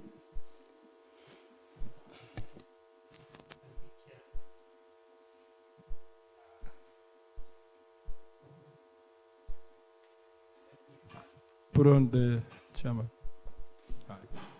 Let me start with what someone has asked about maize. It is true that there is a decline in production of maize in the country, not only in our county. And factors attributed to this is the high cost of investment, one of them being fertilizers. The cost of fertilizers has skyrocketed, and most farmers have shied away from venturing into maize plantations. I think this is what the national government is addressing by subsidizing fertilizers and also ensuring that we get quality seeds. We take cognizance of the fact that there are seeds that are not satisfied that have infiltrated the market. And if you go into some of these shops, you will also get that they even sell seeds that are getting in the ways into the market through the panya routes. And this is what is actually causing low production. So when people do not get the value for money for what they have invested, then they shy away. So we intend, given the opportunity, we intend to liaise with the national government, that is to link up with the national government to ensure that farmers get the subsidized fertilizer in time so that they can do their plants, the planting in time. We also need to work around to see that farmers access the certified seeds.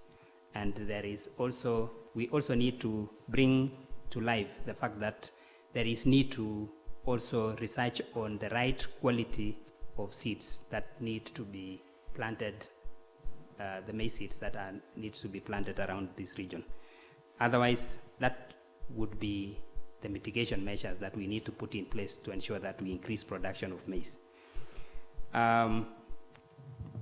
There is a question about the status of the bill that I've said that memorandum that I wrote, I presented it to the Committee of Agriculture, that is in the National Assembly, and we presented it in Kipkorir coffee mills. That has given rise to the Coffee Regulations 2022 that was gazetted by Honorable Munya, and that is the latest regulations that governs the coffee industry. So the status, it has moved from being a bill to an act, I think, now. The question on the multinationals, I would want to say that we need to move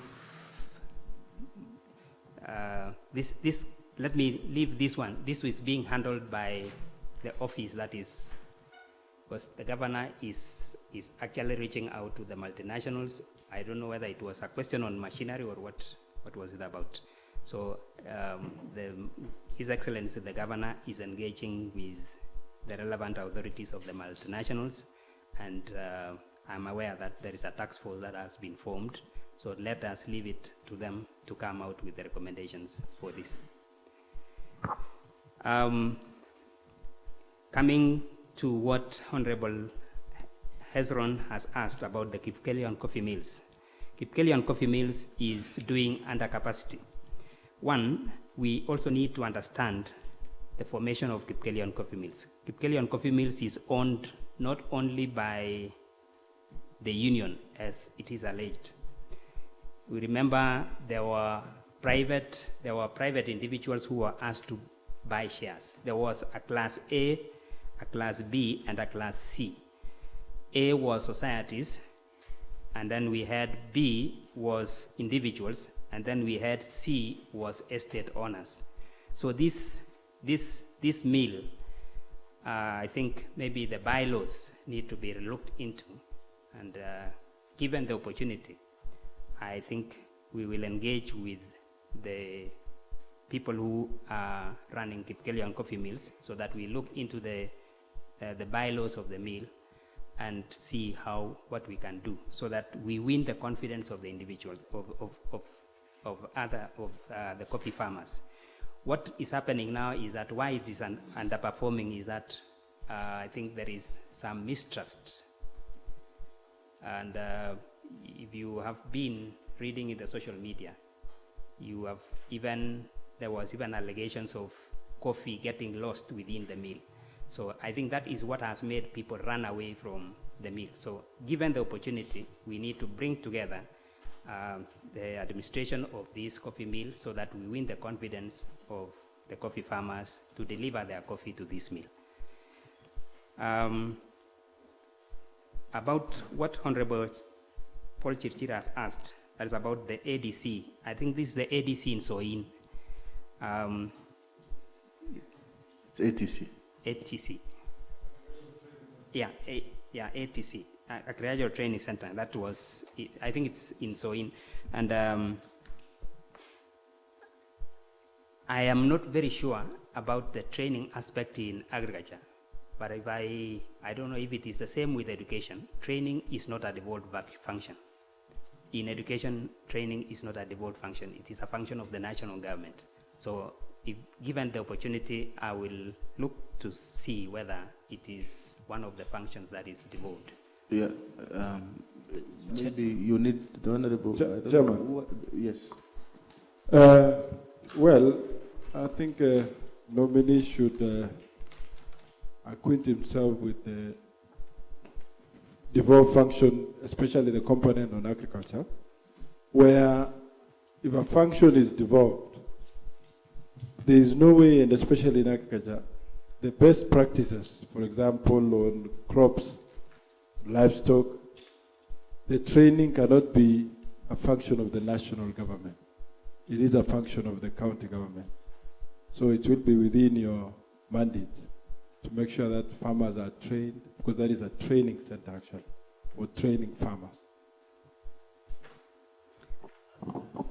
I think looking at the maybe point of information for the nominee, if you look at the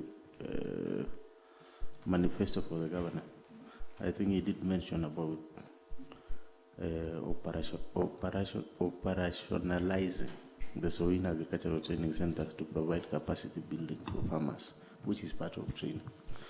All right. Yes, thanks for the correction. Chair, honorable members, you respond on, you still have some, and then I'll give it to Anita.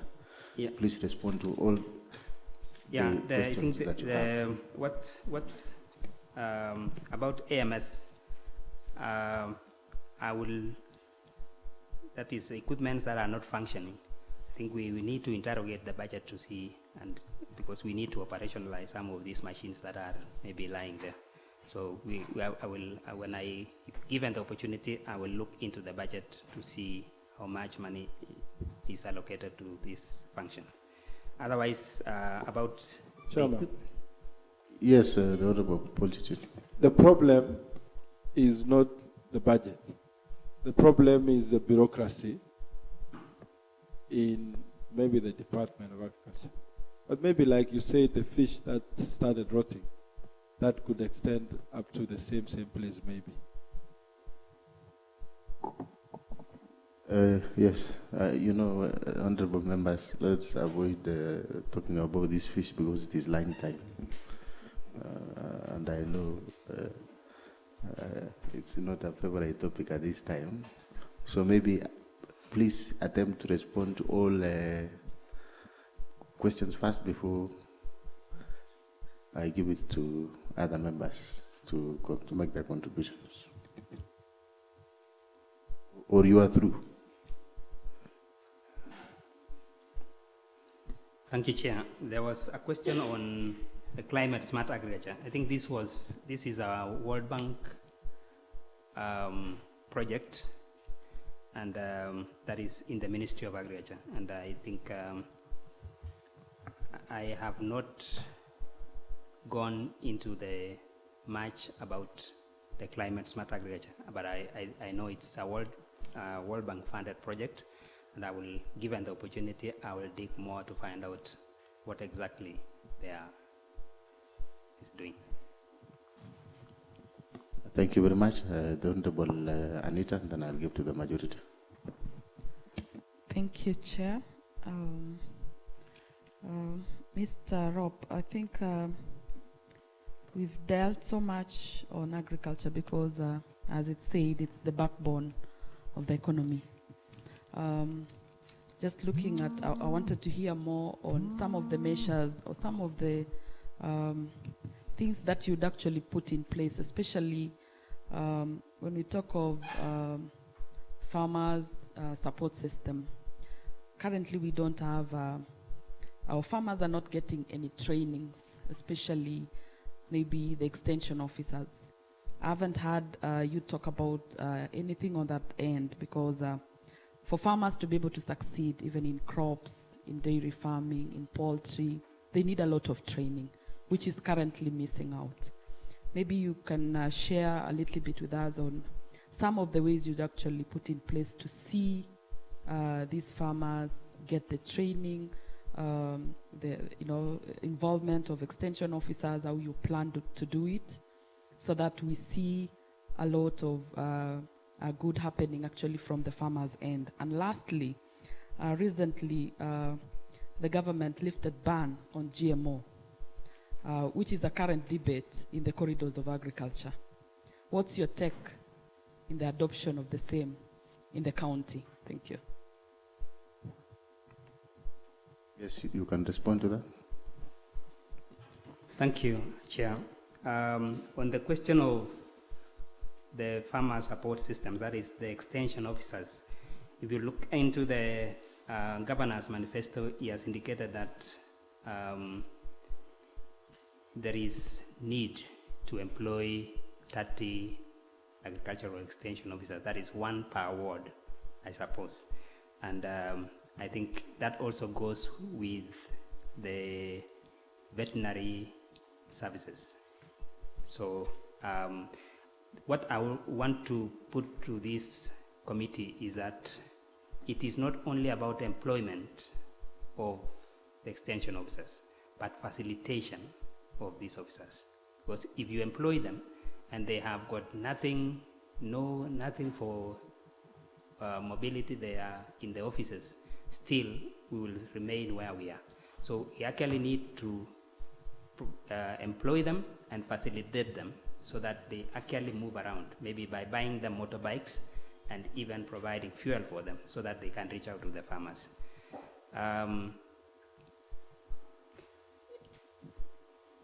About the GMOs. GMOs is a debate that is going on, and I would want to say that we need to consult with the experts. I would not want to commit into this now, but I will want to look and seek professional advice on the same. Thank you. Thank you, the Honorable Majority. Thank you very much, Mr. Daniel. I would like to know about agricultural policy making in our county, and I do understand that in policy making you will have to involve the most stakeholders.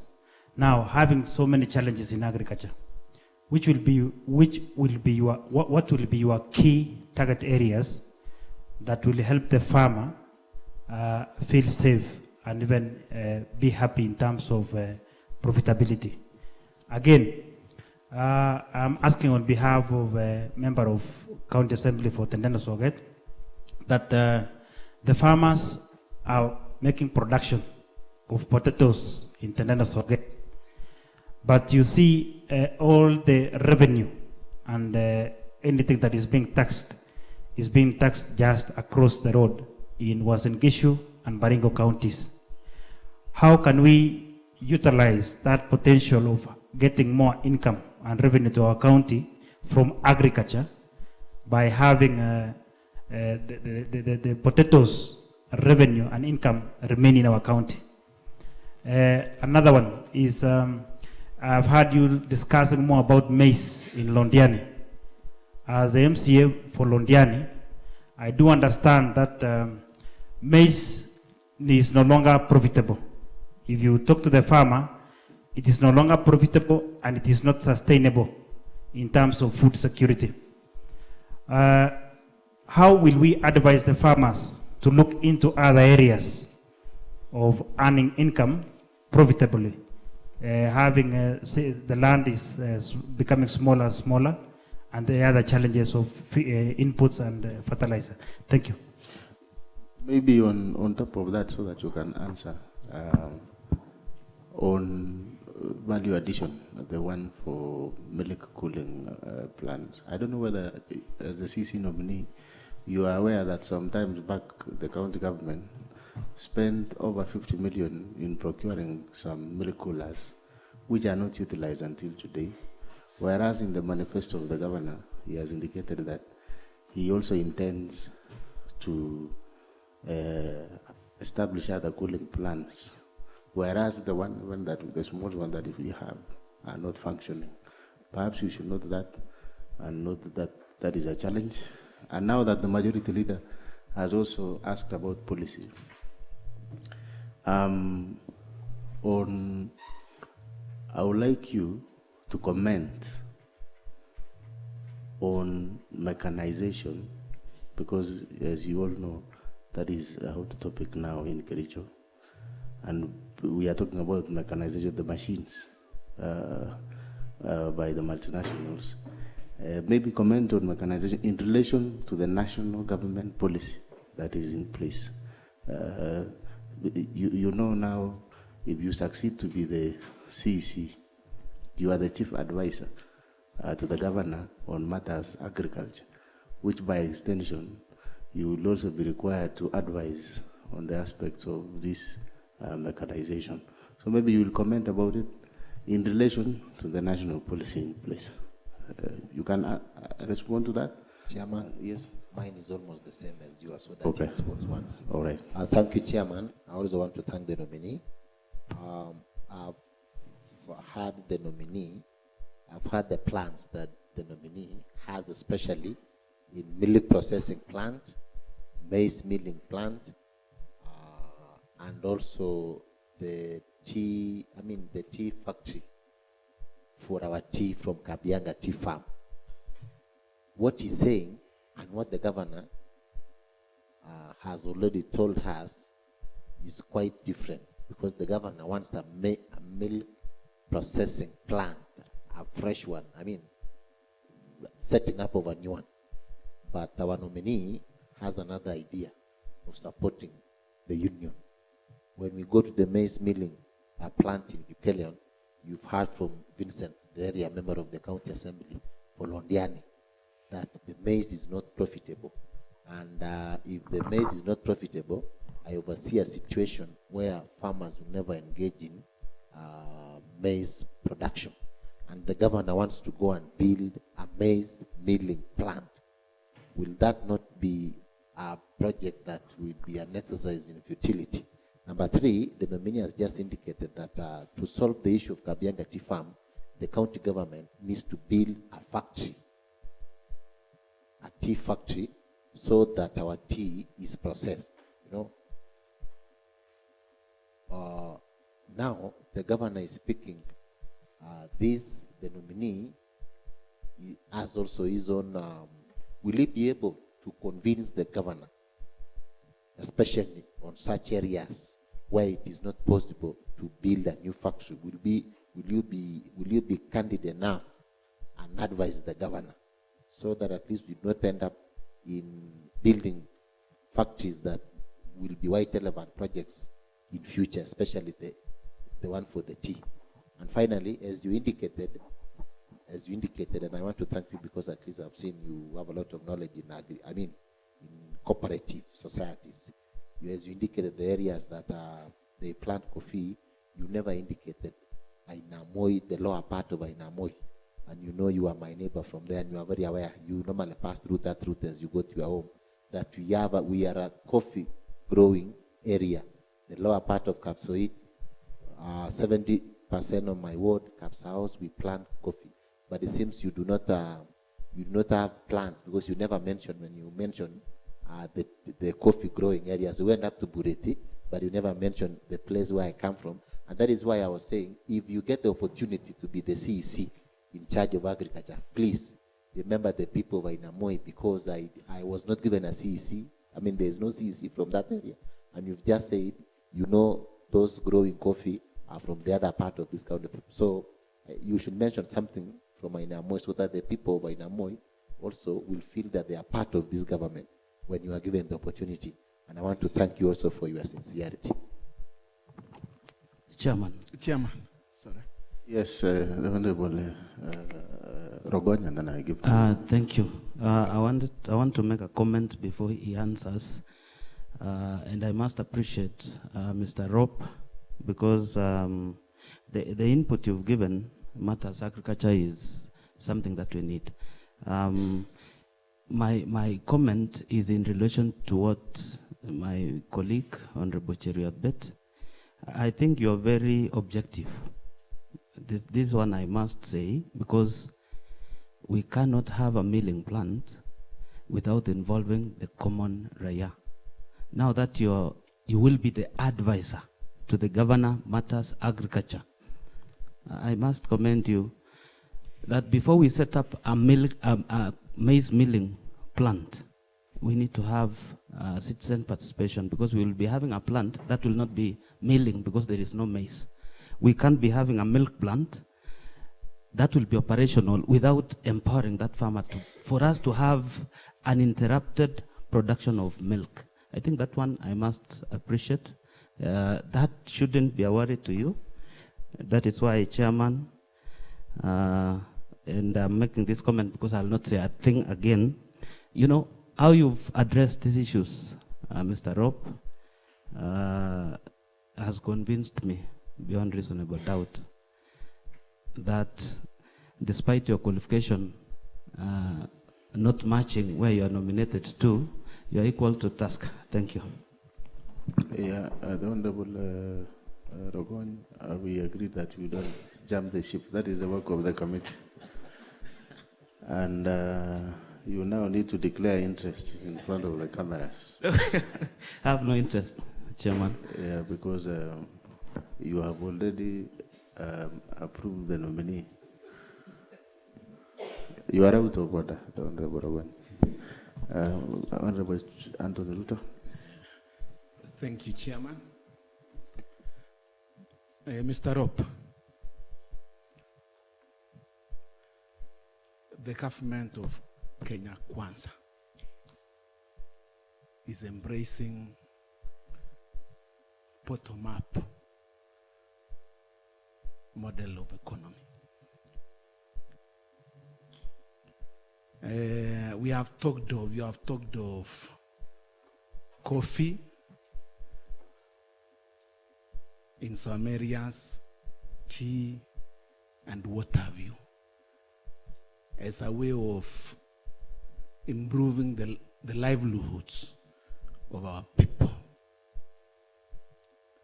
The upper part of Kipkorir East and Kipkorir West, these areas are disadvantaged because they don't have any cash crop that they grow. Long time ago, they used to depend on pyrethrum for their livelihoods. Unfortunately, because of poor market prices, the crop is no longer being grown in that particular area. But thanks to God, the same crop is being reintroduced again in those areas. But the challenge is seedlings. If in any case, Mr. Rope, you are given this opportunity, what mechanism are you going to put in place to make sure that these farmers are provided with seedlings so as to enhance their livelihoods? Number two, and it is the last one. Kipkorir East and Kipkorir West and Soin and the lower parts of Ainamoi, our people still rely on cattle dips. The cattle dips that we used to have are no longer functional because of high costs of acaricides. What mechanism are you going to put in place so that the same cattle dips can be revived for our farmers to take their cattle to those facilities? Thank you, Chairman. Yes, Chairman, thank you so much. Please, Chairman, the finally, nominee to respond on that. Chairman, just something to add on the same, Chairman, please, Chairman. And that will be the last one. Yes, of course, please. Chairman. The people of Soin I've just received some 2 SMS here that the people of Soin, and of course the lower part of my ward also, we grow sugarcane. In fact, we have a factory, our own factory in Nainamoi ward for sugarcane. So they're asking me, what plans do the nominee has on the sugarcane growing belt of Soin, Ainamoi, and even Kipkorir and West Kapsoit. So what plans do you mention something about the sugarcane? Okay. You can start with the one for sugarcane so that you respond to the others. Thank you, Chair. Let me start off with a question from Honorable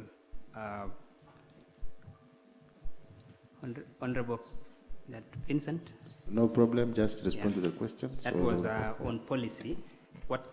What target areas am I going to target on in the policy? One is on value addition. That will be a target area. And 2 is on production, increase in production. And then lastly is marketing, exploring the markets for some of these commodities. If we can link our farmers to the markets, then at least that we should actually be able to make policies that encourage farmers to do more on the same. On potatoes, we have said that these potatoes I indicated earlier that if possible, that the public participation that is going on next week, the farmers should be sensitized to put up a request for a potato processing plant. If it is entrenched in the CIDP, then we will see what is feasibly possible within a given period, so that at least we can value add to even produce some of the crisps and others. So if that is done, I think we need to actually assist the farmers in the same. There was a question on maize, that it is no longer viable. I think I've dwelt a lot on the maize, and we are saying that part of what is bring about the decline in maize production is the segmentation of the land. The land segmentation, that subdivision, people are venturing into other things as opposed to maize because the returns on investment on maize could be lower than on other crops. Let me answer what there is something about what Honorable Chair you alluded to, that His Excellency the Governor is talking of going to put up a maize processing plant in Londiani. And not maize, but the milk cooling. The milk cooling. Yeah, milk cooling. And not in any specific place. I think I want to tie this with what Honorable Cheriot Bet said, that it looks like I'm reading from different script from the Governor. My suggestions, what I'm giving here is not meant to contradict what the Governor has said, but it's meant to augment what the Governor has given. These are, given the opportunity, I've indicated that we need to also bring in the people's ownership so that they own the projects that the county government is going to pump money into, so that it doesn't look like it's the county government is doing it for the people, but let the people own them. So my suggestion, and when given the opportunity, I'll advise the Governor that these people buy shares in these facilities so that at least they own up to the projects. On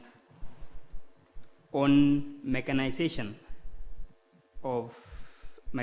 in agriculture, it's a fact that if we need to increase production, we need to do mechanization, even in your own home. A machine, from my Form 2 physics, is anything that helps to do work more easily.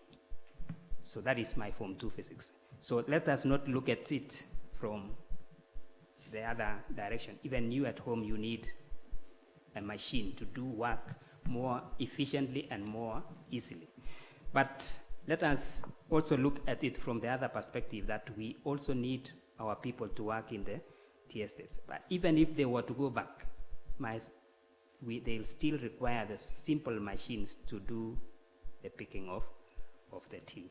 So let us not magnify the mechanization. Mechanization is an aspect in agriculture that will help us increase the production and get better returns. But we also need to see how we can blend the two together so that at least our people do not lose their jobs.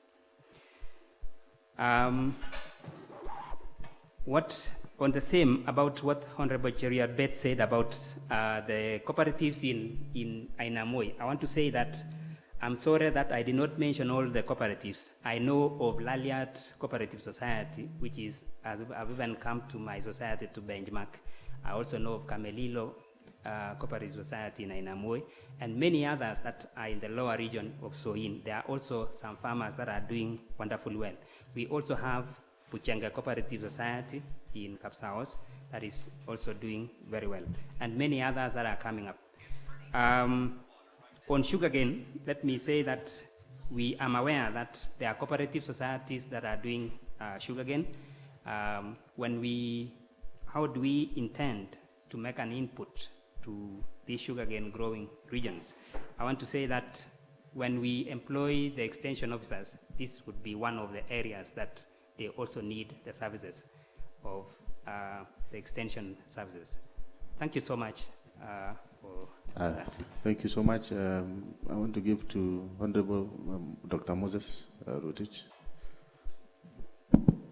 As a friend of the committee, please a minute, because you have requested that there is something burning.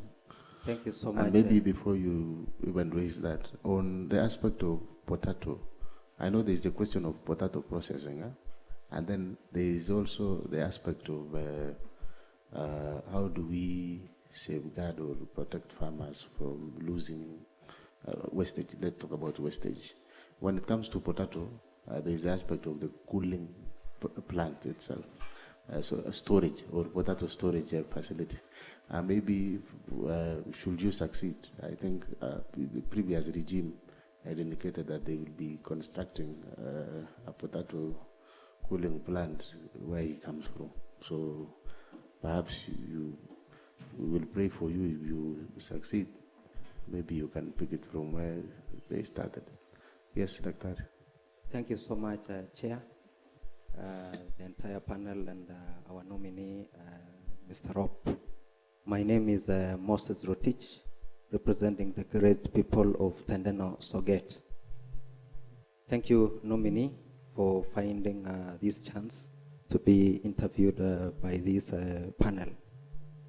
Chair, I have noted with concern that you have concentrated so much on agriculture, livestock, and then there is the missing part, Chair, on the fisheries.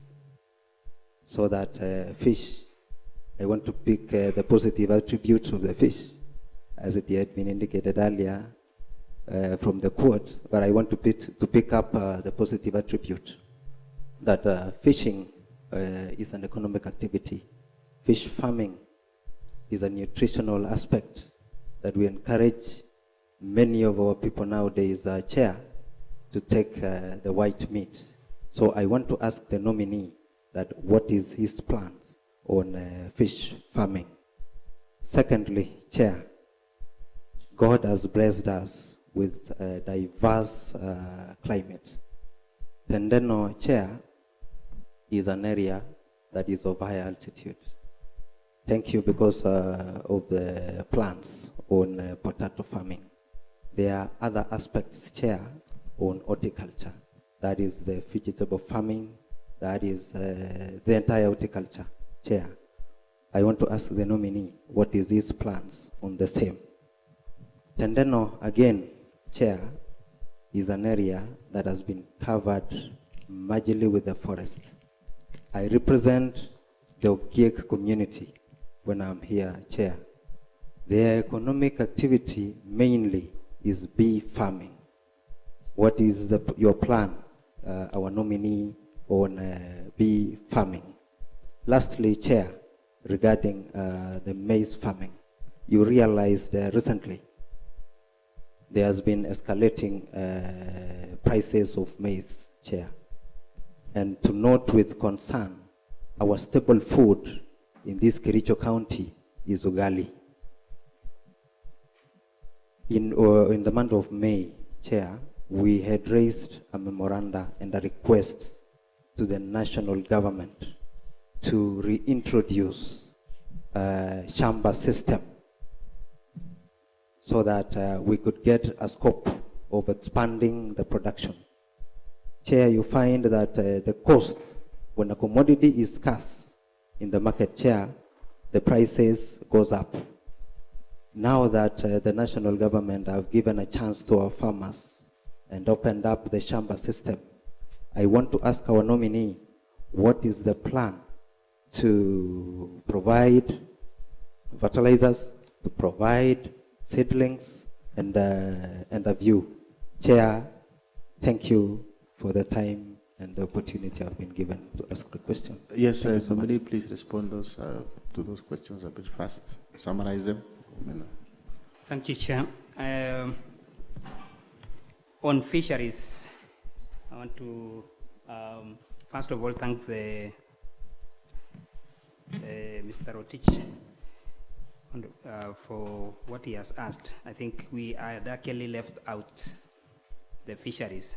I think there is need to map out all the farmers, fish farmers in the county, so that at least we can look at how we can assist them, especially in getting the fingerlings.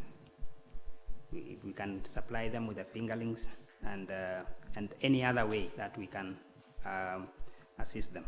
Otherwise, maybe the first thing that we need to do is to map them out to see where they are located, so that, and reach out to them so that we also get to know the challenges that they are facing and address them accordingly.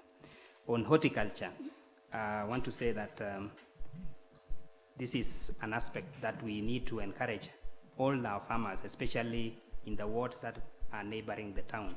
This is an aspect, especially Kipchimchim, Kipchebor, Kapkugerwet area that are neighboring the town.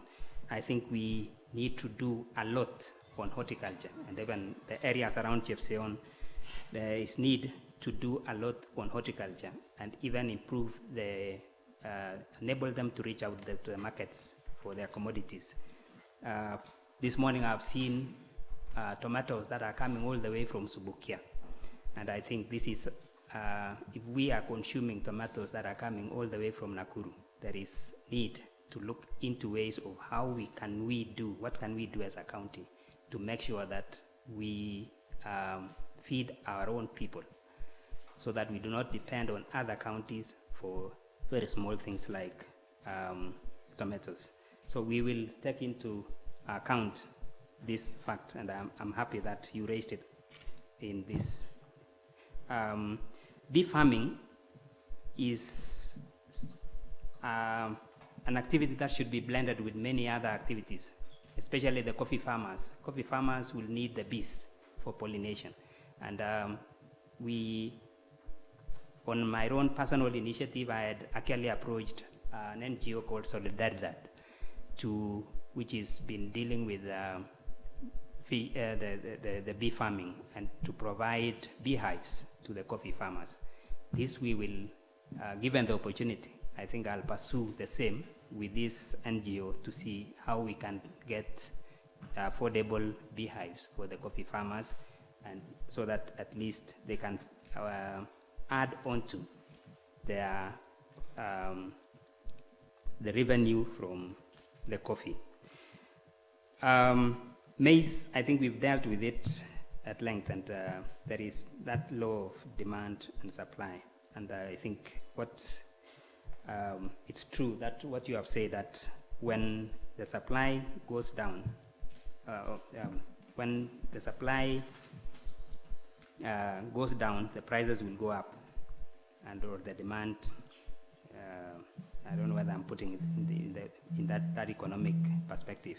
So this we will try to see how, and I've said, I think I had addressed that we will look into the subsidy, fertilizer subsidy, and also certified seeds for the maize, and we will address all this through that. Thank you. Thank you so much. Maybe you just final one. Your thoughts on tea auction to be set up in Kericho?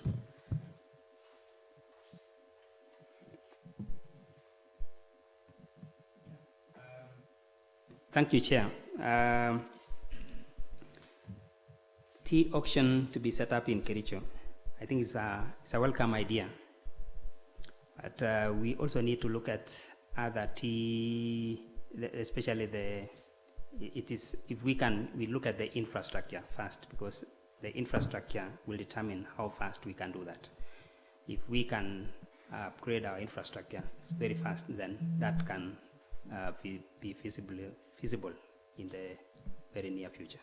Thank you. Thank you so much. Honorable members, looking at our time again, I think we are behind schedule. Unless there is someone with any final word to the nominee? 30 seconds each, please. Thank you. Maybe mine is to wish you all the best, and if you are appointed, I know your capabilities, work, and advise the governor accordingly. Thank you. Yes.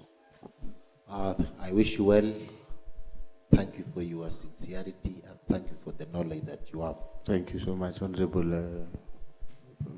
Thank you, Chair. I wish you well, Mr. Rob. Thank you. Honorable Paul. Thank you, Chairman. Just a final one as I put my closing remarks. What is that new idea that has not been done in the entire Department of Agriculture that you're bringing in? Otherwise, thank you very much. I wish you well in your future endeavors. Thank you, Chair. Rob, thank you for the time you've given us in this committee. I wish you well, and I envy the skills that you have in the sector. Thank you. Thank you very much, Mr. Daniel Rob. I wish you well, and if you are given an opportunity, I know even the interest of ICT education can really help in agriculture. Thank you very much. The Honorable Anita. Thank you very much. Before my closing remark, allow me to just add something that you maybe next time we'll be able to talk about it, and especially as hoping everything will be well. We didn't mention anything on disease or plant control or plant animal control, and I've just thought of the locust that decided to venture into some areas. You never know what happens in future, but let's just plan that if at any point we have things like locust coming to Kericho County, what measures would you have in place to be able to protect, all that we've talked about, and see farmers survive, unlike what we saw happen the past year? Otherwise, I want to wish you well in your endeavors. Thank you. The Honorable Anthony. Thank you so much, Chairman, Mr. Rob. Thank you for taking your time to interact with us. I want to wish you the best in your future endeavors. Thank you. Thank you. Thank you so much. The Honorable Dominic. Thank you, Chair. To nominee Mr. Rob, I want to wish you all the best. And if you succeed as the next CEC for Agriculture, I want to see more of your officers in the farm field. Thank you. Thank you very much. Before I give it to you, it will, given that you are the acting director of education, and of course now you are the nominee for agriculture, and education is also a key sector in our county government, and as you are aware, and this I'm saying because I've interacted with the honorable members And there have been a lot of complaints in regard to challenges in education. What are your thoughts on that, particularly on the aspect of bursary? Because remember, some of the members who didn't manage to be here, we were being informed, we don't know, that they lost because of lack of disbursement of bursaries on time. And number two, there was also the aspect of the ECD, early childhood development, the infrastructure, where we have had a lot of classrooms, either incomplete. Some of them even have cracked walls, others have maybe collapsed, others have been condemned, maybe in a minute. Because when you will be the CEC, you will not only be the CEC for agriculture. If you succeed, you will be part of the team that will be advising the governor. Given your experience on the same, what is your take? Thank you, Chair. I think let me start with the last question on that you have asked on bursary disbursement. There was a problem with bursary disbursement towards the end of last term. Reason being that mainly because the bursaries were interfered with COVID at some point. It was never dispersed. Then when we wanted to go back to dispersing the bursaries, there was an amendment in legislation. And that legislation dragged the issuance of bursary. Okay. And that is why it never was awarded in time. On the infrastructure, ECD infrastructure, I want to say that the monitoring aspect of our projects need to be looked into. We operated in the Department of Education without a monitoring vehicle. Sometimes we were having so many, over 100 projects that were running in the field, and there is no vehicle in the department to actually look at that. Secondly, we actually need to draw synergy as a county so that we do not let the staff who are not professional engineers to supervise a building. We need actually to bring in to draw synergy with the Department of Public Works so that at least we get engineers to supervise construction of any other project that is going on in any other department. Yeah. Thank you. No, thank you. I think that is well put. Honorable members, mine is just to wish you all the best as we continue with this process. Honorable members, looking at our time, it's 2:30, so we'll take a break up to 3 o'clock for lunch. We'll break for lunch, and we'll be here at 3. Sergeant at arms, please escort the nominee, and we have his academic credentials here with me, together with the CV. Thank you very much, and have a good afternoon.